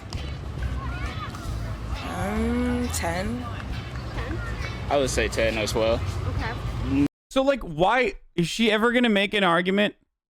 Is she ever gonna make an argument as to like why it's bad that like doing it in 10 days is bad? Because that's what I want to figure out. Like, does she ever say something, or is she just asking them questions to like to get them to get her audience who already fucking hates these people because they are being presented as like libs to look like silly or something? I don't really understand this one. Need a little bit longer for everybody to just get actual decision and have like an accurate count instead of just being all over the place in 1 day. Okay. All right. So election season. Like I don't get it. Like, okay, election season. It already exists. like a few months, 3 to 6 months or so. 3 to 6 months for an election? Well, you know, just to get everybody's side, just to hear everything. Should American elections last 1 day or 10 days? Oh, 10 days. 10 days? Yeah. A day. I mean, I don't know. Okay. Maybe a few days. You think people should go? Yeah. Well, I'm talking about people casting their votes. Should they have 1 day, like traditionally it's been, to cast their votes, or should they be awarded 10 days to go and cast their votes on any of that day? I think 10 days. I think 1 day, because it's People, always been like that. what if they have 1 day that they have to vote? they're busy. You know, they need a longer time. They need, like, what if on Monday is election day? Oh, I'm busy the entire day.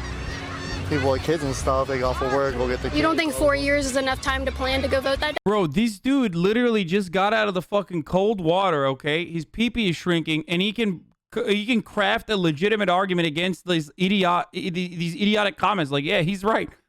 Yeah, when you're getting owned by a shirtless dude who just got out of the fucking water, like, just get out, okay?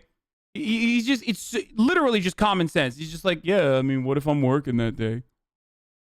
Like, I don't know. What if I gotta work? Yeah, okay. That's literally the reason why there should be more days to vote. Early voting is good for that literal reason. What a king! What a fucking god, dude. Yeah, it is, but you never know what's gonna happen that day. Like 4 years, yeah, I'm getting ready to vote this day, and then a day comes and something could just pop up and like, damn, I can't make it now. Should American elections go on for 1 day or 10 days?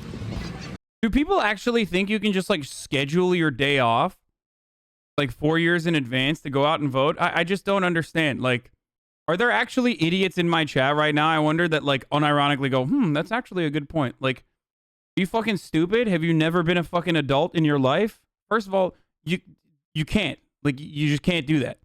Okay? You can't take time off to go fucking vote. Most employers would be like, yeah, fuck off. No, you're working. Shut up. Here's a way to fucking deal with that problem. Make it a national holiday. But you won't. I would say 10 days. 10 days? Yeah. Okay. Why do you want to change it? Because right now we have election day. You want election 10 days. Why? Oh, I just feel like there should be more time, you know? More time. We should have a longer period. Okay. You know, that's just me, though. That's Right. my personal preference. Yeah, because 4... Wait. I feel like this is yet another video where this is supposed to be owning the libs, but she just like makes them come across as like normal. Like, here's a drunk guy enjoying a fucking day off, you know, drinking a White Claw, just absolutely brutalizing the conservative point of view by just being like, yeah, why shouldn't people have some more time to fucking figure out when to vote? 4 years is not enough to decide when to cast your vote? Yeah. Okay. I appreciate the honesty. Should Fucking American owned. elections... Oh my God! Wait, wait. There's no way conservatives are like, wow, that's a really good counter. 4 years, yeah, exactly. Let me ask you something, bitch. Do you know who you're gonna vote for in the next election? No, because they're not even running yet. What is this 4-year mentality, motherfucker? What's going on? Let's say you're like, oh, I'm gonna vote for Trump. Okay, what if he dies in between now and fucking 4 years from now? So do you need another 4 fucking years to decide who you're gonna vote for, idiot? lasts for 1 day or 10 days? I think 10. I'd say 10. Yeah. 10. Gives more people the opportunity. Yeah. That way there's not so many like people rushing to get there on the same day. Has it historically been a problem, you think? I mean, this year there was just... In America, there's never been a problem with voter suppression. So I'm glad that she is unable to...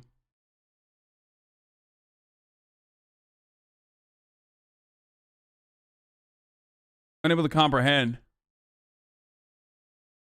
I think it was this year because you could do it so many ways, but then with the way everything happened and like all the counting and everything, it was just a whole It's also cluster. really hard for a lot of people to actually get votes with certain, I don't know, minority issues. So I would say... I'm just talking about casting the vote. Yeah. Yeah, I would it's say still 10 harder days. for some people. Yeah, so I would say 10. It's harder for who? To vote? Yeah. Who? Like minorities. It's harder for minorities to vote? They get less options and things like that. It was actually easier for the casting ballots for them than how it is with certain ways with like the regular...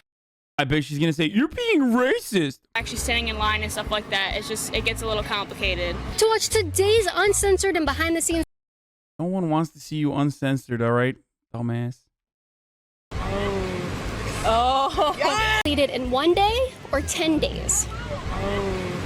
Oh. Yes! Daisy, I feel like 1 day. 1 day? Yeah. One. Bro, why do you have your phone out? Like, can you describe to me, like, what are you reading from your notepad? She's voting me 1 day or 10 days? Like, what? effective counters that I have for this? Well, you have 4 years. Like, is that what it is? Is that why you got your fucking phone out, dude? That you need to read your fucking notes when you're asking people, should the voting be done in 1 day or 10 days? What a dumbass, dude. Oh, it's so good. I'm gonna fucking own you so hard. Just wait. What about, hold on. What about 40 years? You have 4 years. Day. So why not 10? So like people don't like think about it too much, I guess. So they have just like a solid answer right there in the first day, you know? Yeah. I feel like if we had 10 days, we would procrastinate and probably not even vote. Yeah. Then it would turn into 20 days. Exactly. And Bad enough, like people don't vote as it is. Yes. So should American elections be completed in 1 day or over the span of 10 days? I say 1 day. It shouldn't take that long. I say 1 day. 1 day? Okay. You don't think people need 10 days to go cast a vote? No. Why do you think that way about minorities? Wonder why the fucking boomers, the big gulps, had that take. because most minorities don't get to vote. If you've like looked at the records in the past and everything, it's been a lot harder. Most like in America, white privileged people. This person is trying so hard to describe this concept, and I applaud her for it. Okay, she's like. She's around it. She's around what she's like. She's trying to say it. She's dancing around it. She's almost near it, but you know. Can someone describe to me what's going on here, please? Like, why is everyone who's been dishonorably discharged after basic training immediately hired by the fucking Liberty Hangout Protection Squad? What is happening with this?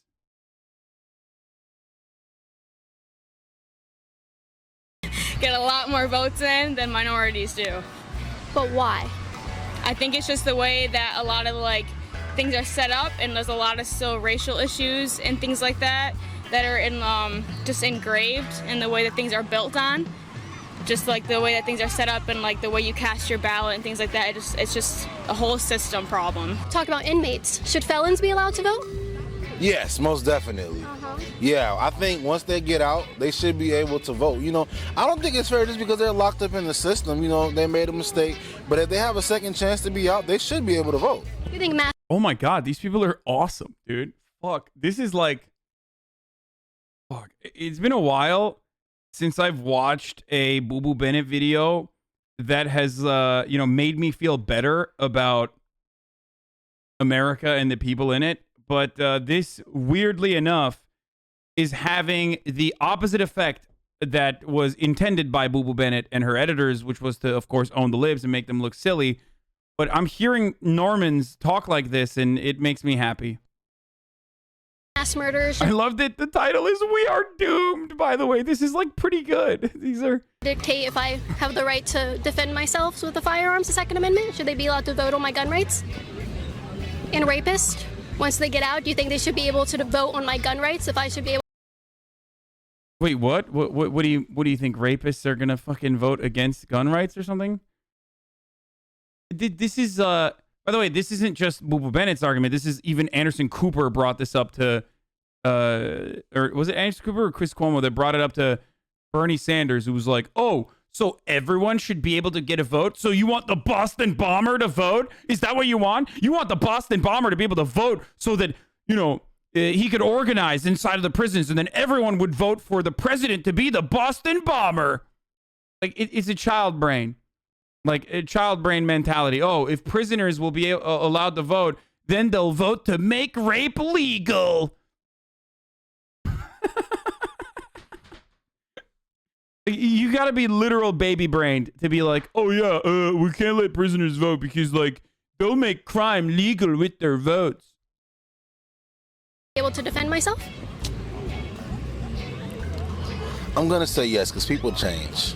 I'm not gonna say that everybody stays the same. Right. I know some murderers who turned into, you know, good people. Yeah. So, you know, not everybody stays the same. So, you know. Except for fucking dumbass conservatives who believe that you are unable to change, especially Booboo Bennet. Everyone can be reformed except for this dumbass. gun rights or not, people are going to be people. You know, King, it's by just the what's way, inside them absolute that king. matters. Should felons be allowed to vote? Yes or no? Ooh, that's a hard one. I don't know. I think it kind of depends on what they're a felon for, really. Yeah. And then, like, if depending on how they get. I applaud morons when they agree with me. Yes, it's moronic to say things such as, yes, people fuck up, but they should still be able to vote after they've served their time. That's a really moronic take. I think that says a lot more about you than anyone else, to be honest. Like, if you genuinely consider that to be a moronic take, then I believe you are the moron, my friend. Actually, we should probably not ban that guy. I'm going to keep him as a pet.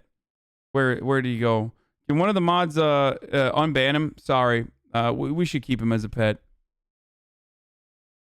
Got out, like, I don't know if it was. Hey, by the way, I don't even think that they should. I think they should be able to vote while they're serving too, for the record. Not even after they're done with their service or their term. I think they should be able to vote in prison. I do believe that 100%. For if they serve their time and they had a chance to make like a difference and prove that they have changed, then I don't know. I feel like it would depend. I don't know. That's a tough one for me. I see violent felons probably shouldn't be allowed.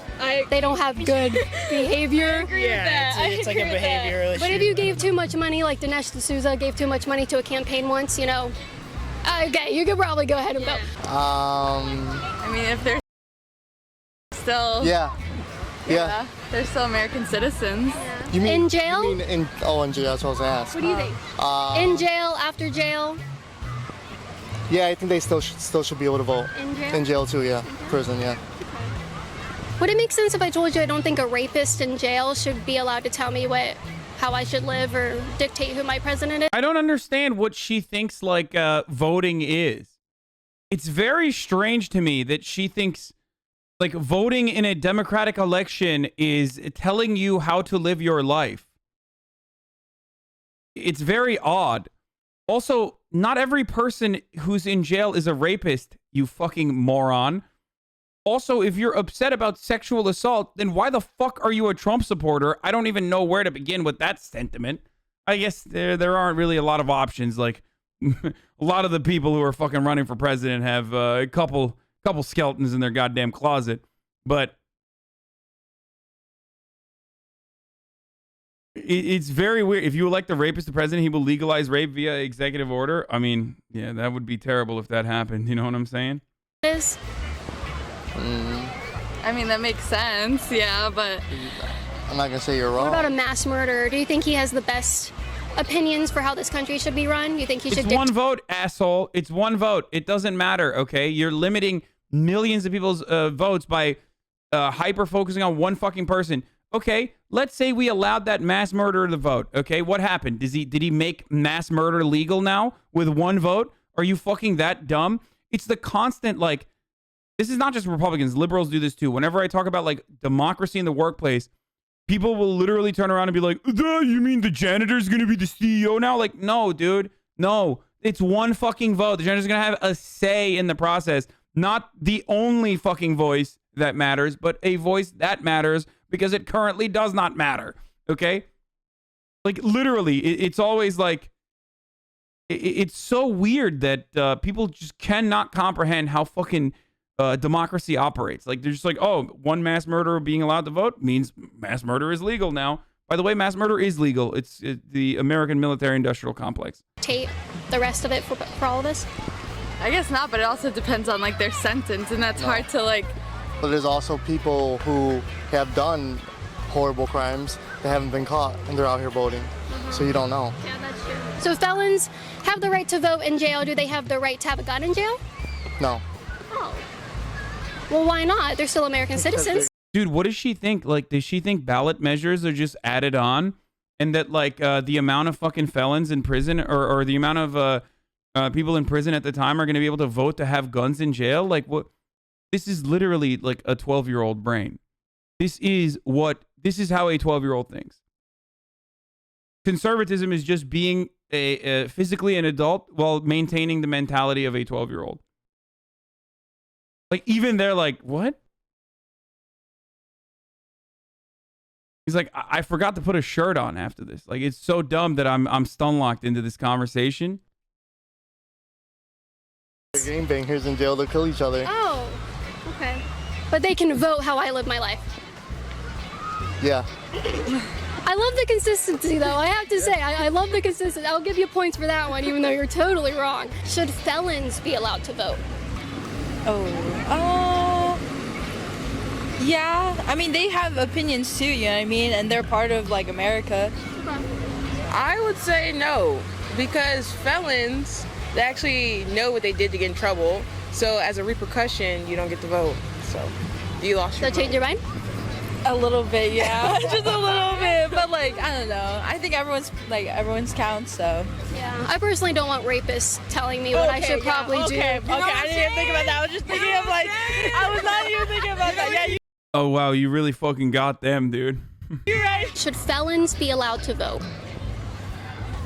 I say yes, because it's still gonna be, it's still like their right to vote. I don't see why that should be taken away just because they're a felon, just because they made bad decisions in their life. So do you support? I love this idea that not only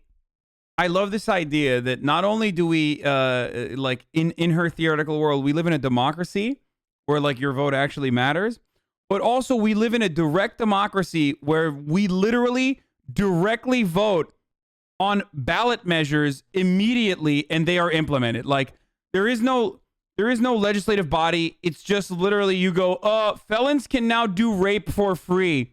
Actually, we pay felons to do rape on white people. Here, let's put that on the ballot. Everyone votes. 51% of the public says yes. That's it. That's law now. We've codified it. Sorry. Like that's how she's operating right now. Okay? The way that she's crafting this argument is literally implying that she has no understanding of how any of this works. There is no bill. For felons buying guns? A little bit, because we still need to be out here, be able to protect ourselves from any type of danger that we can run into. So I wouldn't just say felons shouldn't be able to not be able to purchase. They should still have some type of limit to it, but still be able to have some type of concealed. Bro, this dude literally looks like Trevor from GTA. He looks like a GTA character. I can't. To carry. Should felons be allowed to vote? I think so. I know they're not. It just depends, I guess, on the severity of the felony. I really don't even know. I don't know what about being a felon would have anything to do with whether who was the president of the United States. Well, voting is much more than that. Should a mass murder dictate voting on gun rights to defend ourselves with? Oh, like, no. What do you mean? What do you mean? What is happening? Like, how is that working? Like, she needs to describe. I need to understand how this works in her mind. Okay. Like, I literally need to understand how this works in her mind. Remember when we had constitutional rights and freedom? Joe Biden doesn't. Who else agrees that we are indeed doomed? Ideas can help identify people, I guess. I see how the average person forgets how even the simplest things work when Democrats own their minds.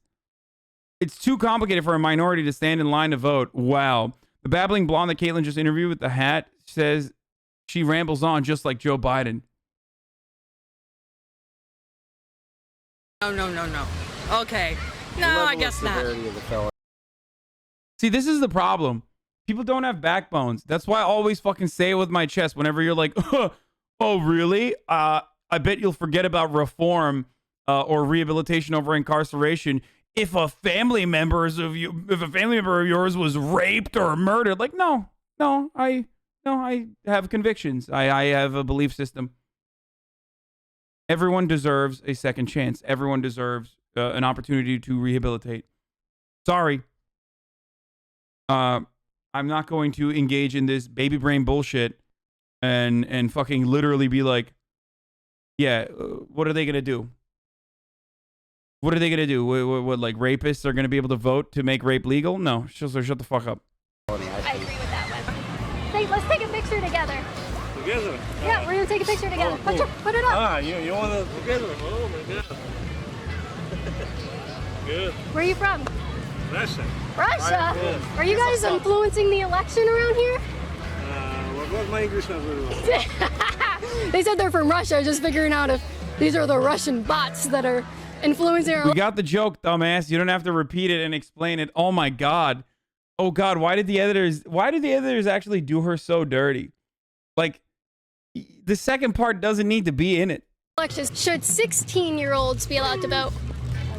Yeah, I actually do think young people should be allowed to vote. Okay. Especially younger people, because they have a really, you never know what a young person could be thinking. You know, some 16-year-olds are very mature. You think someone who might not even have a job, who doesn't pay taxes, should have to? What? Oh, dude, say it. Land owning.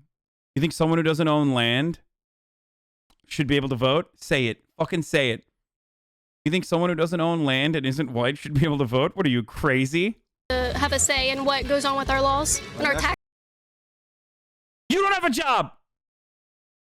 If it wasn't for a fucking sea of horny simps who literally just hope that accidentally they will click on your uncensored, like, Uncensored Liberty Hangout. See Booboo Bennet uncensored. If it wasn't for those fucking horny simps literally turning around and like throwing money your way, you would have no job either. So shut the fuck up.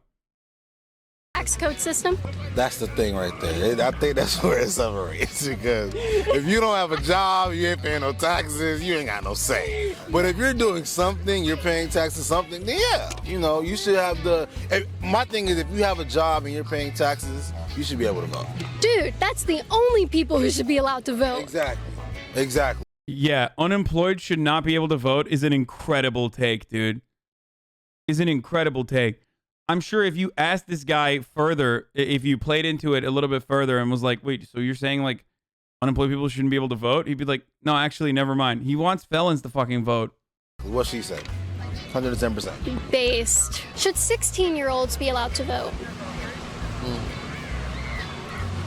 That's a tough one, because I think they're easily persuaded. I mean, by if they're their able peers, to by their drive. Yeah, as opposed to 70-year-olds who already have their convictions after a fucking lifetime of reactionary garbage they've been fed, in which case it's impossible to change their opinion. It doesn't fucking matter. Like, as far as 15-year-olds being able to vote, it literally doesn't matter. They're not going to vote anyway. Who gives a fuck? Allow them to vote. They're literally not going to vote. They're not going to sway the outcome. I propose a maximum cap. If we're going to have a minimum age for eligibility, I think we should have a maximum age of eligibility. I've talked about this before. It's whatever, it's adjusted to the average life expectancy. Okay? Like, I haven't decided exactly what it is, what the window is, but it should be adjusted like maybe -10 from the average life expectancy. If you're not going to see the fruits of your vote, if you are going to just vote and then die, you're not allowed to vote, okay? You have to sit in this muck for at least throughout the entire presidency of the person you voted for, and then some, okay? So 2 fucking terms plus another half a term, which means you are not allowed to vote if you're going to fucking die. If you're going to vote away and then die immediately, your vote's not going to count, okay? That's ageist? Okay, what the fuck? Then 18 is ageist too. So the cancer patients don't get to vote? No. No, the real point is mental functions. I mean, they're going through experience the impact, especially if they're poor through pension plans, healthcare access, etc.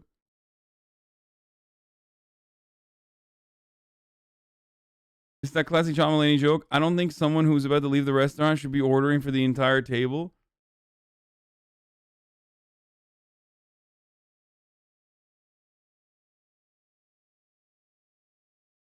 And TikTok. By their parents, the TikTok, yeah. Dad will say, vote for this guy. The kid's gonna vote for this guy. You know, I'll take you out to eat, get ice cream after, whatever. That might work on me, actually. Not really, just kidding. I know who to vote for because I'm not stupid. How does the skin color determine? What do you mean you know who to vote for? It's 4 years out, dumbass. You don't know who to vote for. You don't even know who's going to be running. I know who to vote for because I'm not stupid. Oh, really? You know who to vote for 4 years from now? That's pretty cool. That really tells me you're a smart person. the difficulty of casting a vote? I'm confused.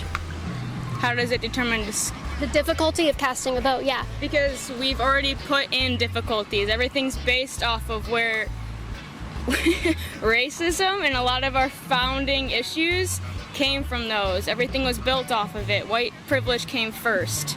And so everything else is just like, there's still like redlining that goes on and things like that. So their communities aren't supported as much. So they don't get casting ballots that are in their city and things like that. It's all far away. And like when they already don't have enough money and like maybe they work that day and things like that, like they have to support their families.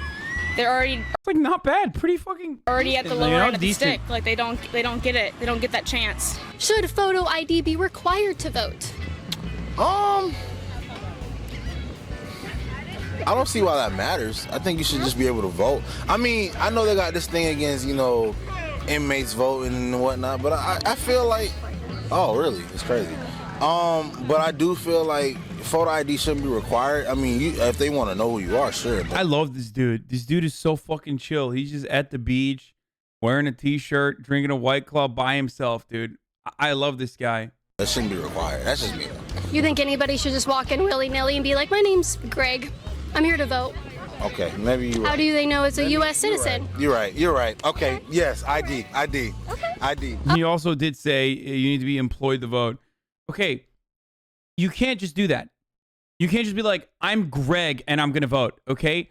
There is still a registration process. I'm losing my fucking mind at this. Why would you need an identification for that part of the process?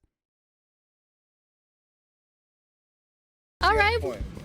I got a point. Should photo ID be required to vote? Yes. Yes.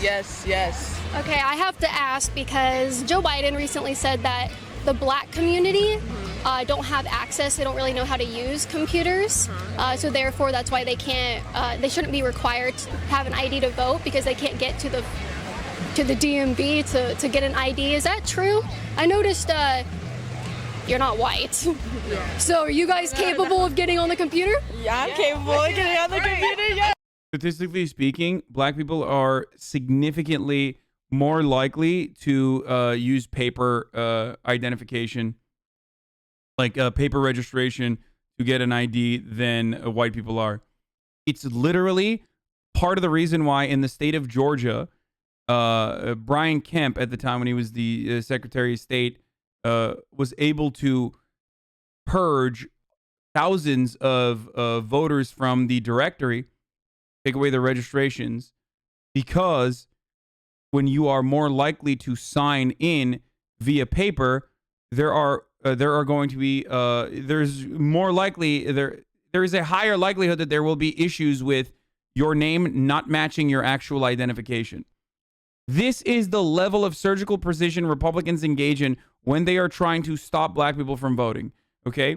Not just black people, poor people in general. That's what it is.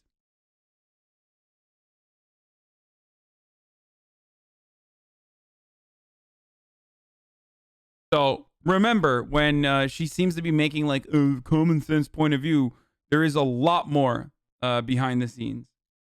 I feel like since like we are colored people, that kind of like that statement kind of puts us down, saying how we aren't liable or reliable to get things that we need to on a daily basis. So yes, IDs should be required, and that statement he said is stupid. Joe Biden said that photo ID is racist because the black community cannot access computers, and we were just talking about access to computers and the internet. So let's talk about the black community, right? Do you think, are you able to get a photo ID? People in the black community who are professionals, who have literally just been... Can they obtain photo IDs? Oh my gosh, they've been discriminated against in the workplace. That's a huge issue. If you get one single blemish on your criminal record, what happens to you? What happens to your chances of employment? Now there's a situation where if you get blemishes on your credit record, what happens to your chances of employment? Can I get photo IDs? Can you? Yes. Do you know black people? Yes. How many black people do you know? I don't know all. I have a lot of friends. Should I go through and count them? I don't know. So have you asked them this question? I've been asking lots of... You should ask, does your one token black friend like to wear a shirt that says this shirt is cotton and I picked it myself? Because the answer is yes. Like when she says I have a black friend, she's referencing a dude who literally wears a shirt that says I picked the cotton on the shirt myself or whatever the fuck. So and strangers, not even just black people I don't know. Yes, they can get photo IDs. It's important to ask the people that you know, not just about them, but about their families and their They all have photo IDs. Yeah, I noticed. You're not I white. have black friends. They go to a different school. Joe Biden recently said that photo ID should be banned for voting because black people don't have access because they don't know how to use a computer. I just want to ask, do you know how to use a computer? Yeah. This is so fucked up. Like, no one said that, okay? Like, people didn't say black people don't know how to use a computer. It's so, oh God, conservatives are so fucking cringe. Like, no. This shit's so dumb. Yeah. Okay. Yeah. Okay. You got to hear Joe Biden. You know how to. I'm sure everybody here knows how to use a computer. Still my man, though. He's still your man. He doesn't even think you know how to use a computer.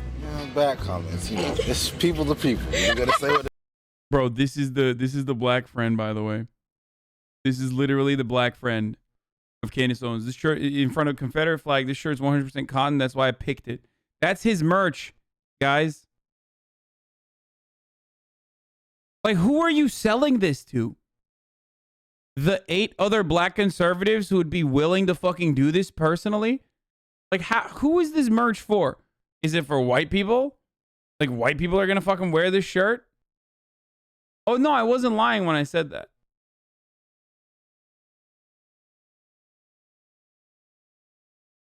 Yeah, it's just like, oh, just me and Candace Owens, Jesse Lee Peterson, like, we're gonna purchase it and that's it. You guys thought I was lying, right? No, I wasn't. Like, who the fuck would buy this? Like, white people aren't gonna buy this. Racist white people aren't gonna buy this shit. They're just simply, my point is, there simply isn't enough, like, white supremacist black people out there to, there's no market for this, you know?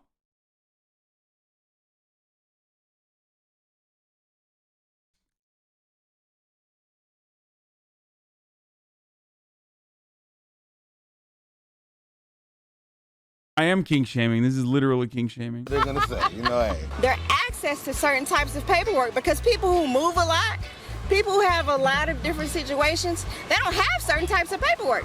Try to go get a social security card right now. Can black people get photo IDs? In the middle of a pandemic, try and go get a social security. By the way, this is what no pussy does to a motherfucker, okay? Like, if you want to know, this is literally it, all right? There you go. Security card or the document Down astronomical. that you need to be able to get a photo ID, and you'll understand that there are so many barriers to getting a photo ID. Specifically for black people. If you are a black person, you are at a lot of times in a lower socioeconomic status. Not all the time, but the studies show. Oh, she is spitting, dude. She is literally, oh my God. Why would... This is the thing I don't understand. Like, why do you let this go in a video where you're supposed to belittle people and make them look bad? Why are you letting someone with life experience who has been there describe the conditions really well and then title it, "We Are Doomed"? That even trying to earn a living, right? Black people don't earn as much as white people do, right? So that's not true. Even when you drive a car. Oh my God, she's walking away. Oh, I'm getting owned. Time to walk away. You're gonna have a chance of getting harassed. You're gonna have a chance of getting tickets, right? So if you don't have a driver's license, oh my God, she is fucking destroying her. That's not true. maybe you have to catch the bus to go where you need to go. I bet she's gonna do the signature move of like walking away and then talking shit about her from afar. Is that a barrier? Yes. Do black people have more barriers in terms of a lot of things in life? Yes. All right, so back to the original question. Do you think photo ID should be required for voting? I think that the voter registration system, as it stood before Stacey Abrams got cheated out of her office. Oh, she got cheated. Was definitely an issue, right? She got cheated. You know people who say that, that elections get cheated or so now that the changes terrorists. You know that, right? So now that the terrorists actually attacked the Capitol, nobody's talking about it. Oh my gosh. They were attacking the AutoZone? Oh, she's getting fucking mad, dude. Wait. Attacking the AutoZone is comparable to attacking the Capitol? What? Really?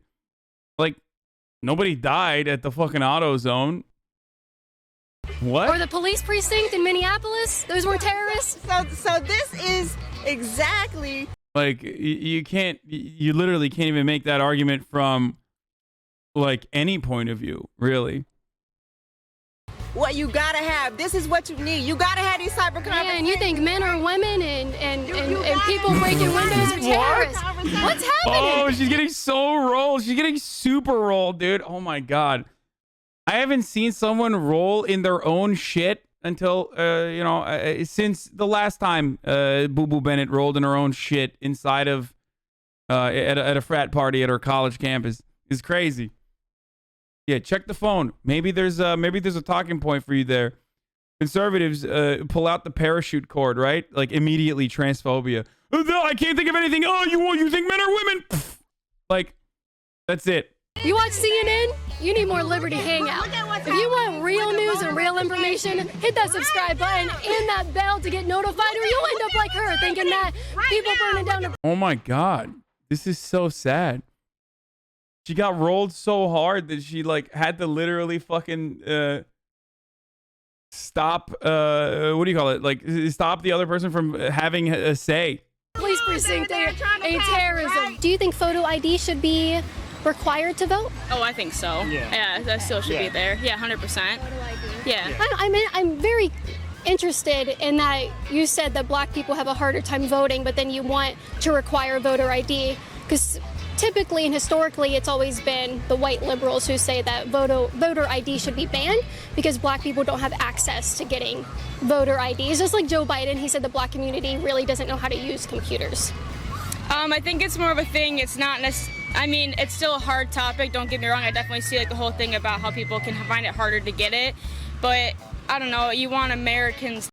If you want to have like universal photo ID, like voter ID laws, then you need to make it similar to European countries that have these sorts of laws implemented. Ease of access. Everyone gets a fucking ID. It doesn't have to be a driver's license. Everyone gets it for fucking free. You get a national ID. And also on top of that, a second form of identification or whatever the fuck you're asking for, or even a substitute for your ID could literally be anything else with your name on it. Yeah, make it free and easy. Exactly. Unless the IDs are provided for free, it is a poll tax by another name. You are absolutely correct. To vote for their country, so you want that photo ID just in case. It's just a protective thing to me, but it just depends on where you stand on certain subjects. Should photo ID be required? I mean, maybe. I guess it might help to know who's who, I guess. Yep. Do you have a different opinion? Photo ID? Yeah, I mean, I pretty much say, to know, like, age and who you are and where you're from, I guess, Do you think if someone posts election misinformation, do you think they should have to go to jail? If they post election misinformation? If they spread election misinformation. Like you screaming fire in a theater, you have to go to jail if it's not actually a thing. Okay. I think it kind of makes sense in that way that it's like, I don't know, it could cause a lot of issues, especially with like crime that comes from elections. So I guess I could see where they're coming from, but it's also social media and you get to post what you want on it. And it's crimes that come from elections. Where are you going with that? I don't know. There's a lot of like violence that outbreaks and things like that when people get mad about who wins and stuff. So it just kind of, it's like a, I don't know. It's kind of a hard question. You guys know about election misinformation? You know all about that? Okay. Should people who spread election misinformation go to jail? Oh. You mean like CNN? I think it's kind of hard to prove. They're the ones that dictate what is misinformation. Proven that they deliberately did it, sure, but I don't know how easy that would be. All right. No, I don't think so. Should people who spread misinformation about the election go to jail? I don't think they should go to jail, but maybe a fine or something. Because Well, it does. It depends, like, who it is. Like, Okay, I love this guy. He's great. This is a very tough question because even someone like myself who thinks about this sort of stuff a lot has a really hard time answering this question. It is not even it is not easy to answer. And he gave a great answer because you're limiting freedom of speech, which is a problem. Who gets to decide what is misinformation is a problem, but also misinformation is a gigantic issue, right? It's a gigantic fucking issue. It also depends on what information they're spreading. Yeah, because freedom of speech. Should people who spread misinformation about elections go to jail? Oh, I gotta think about that one. Like I don't think people who spread misinformation about elections should go to jail. I do not think that. I don't think you should go to jail for speech. I don't, unless it like literally is inciting a riot or you're like purposely fucking. I don't even think white supremacist rhetoric should land you in jail. I think that's crazy. Right? Why don't you do shit like this? A lot of people would watch. Yeah, let me go get fucking COVID. Sure. Really? Yes, I do. I am serious. Fines are an acceptable middle ground. Having said that, though, I am on board with misinformation being combated by platforms and being banned and shit like that. I'm totally on board with that. I routinely talk about Twitch TOS and how they get a lot of things right.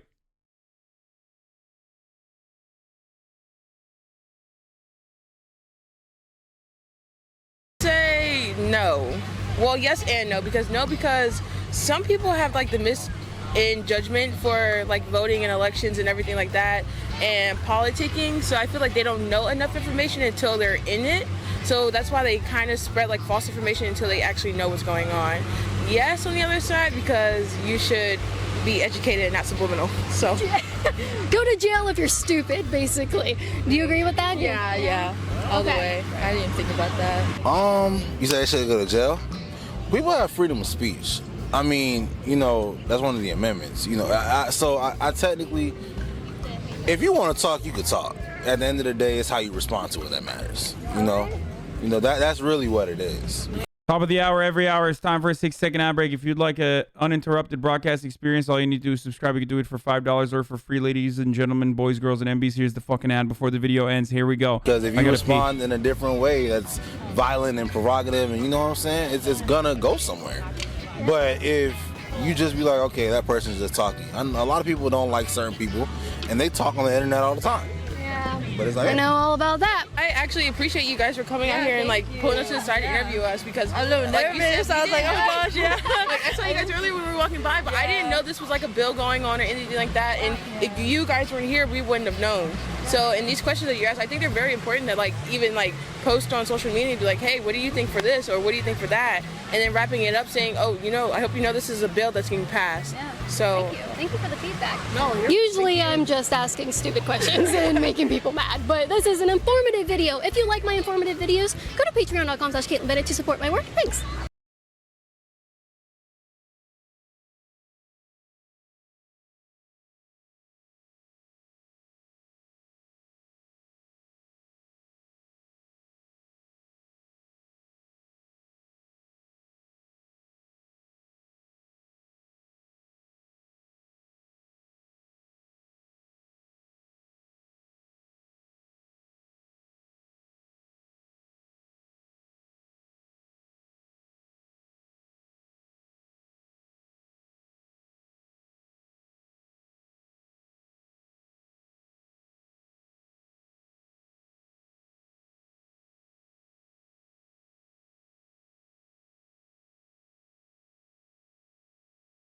I said I was going to go pee. Like, don't be surprised when...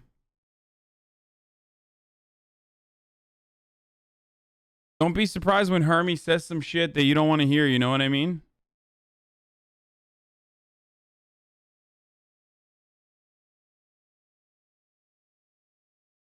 Yeah, he says some fucked up shit sometimes.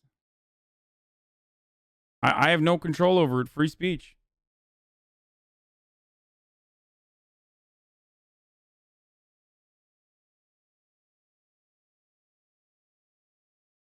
Okay. Hermie has not made a single bad take.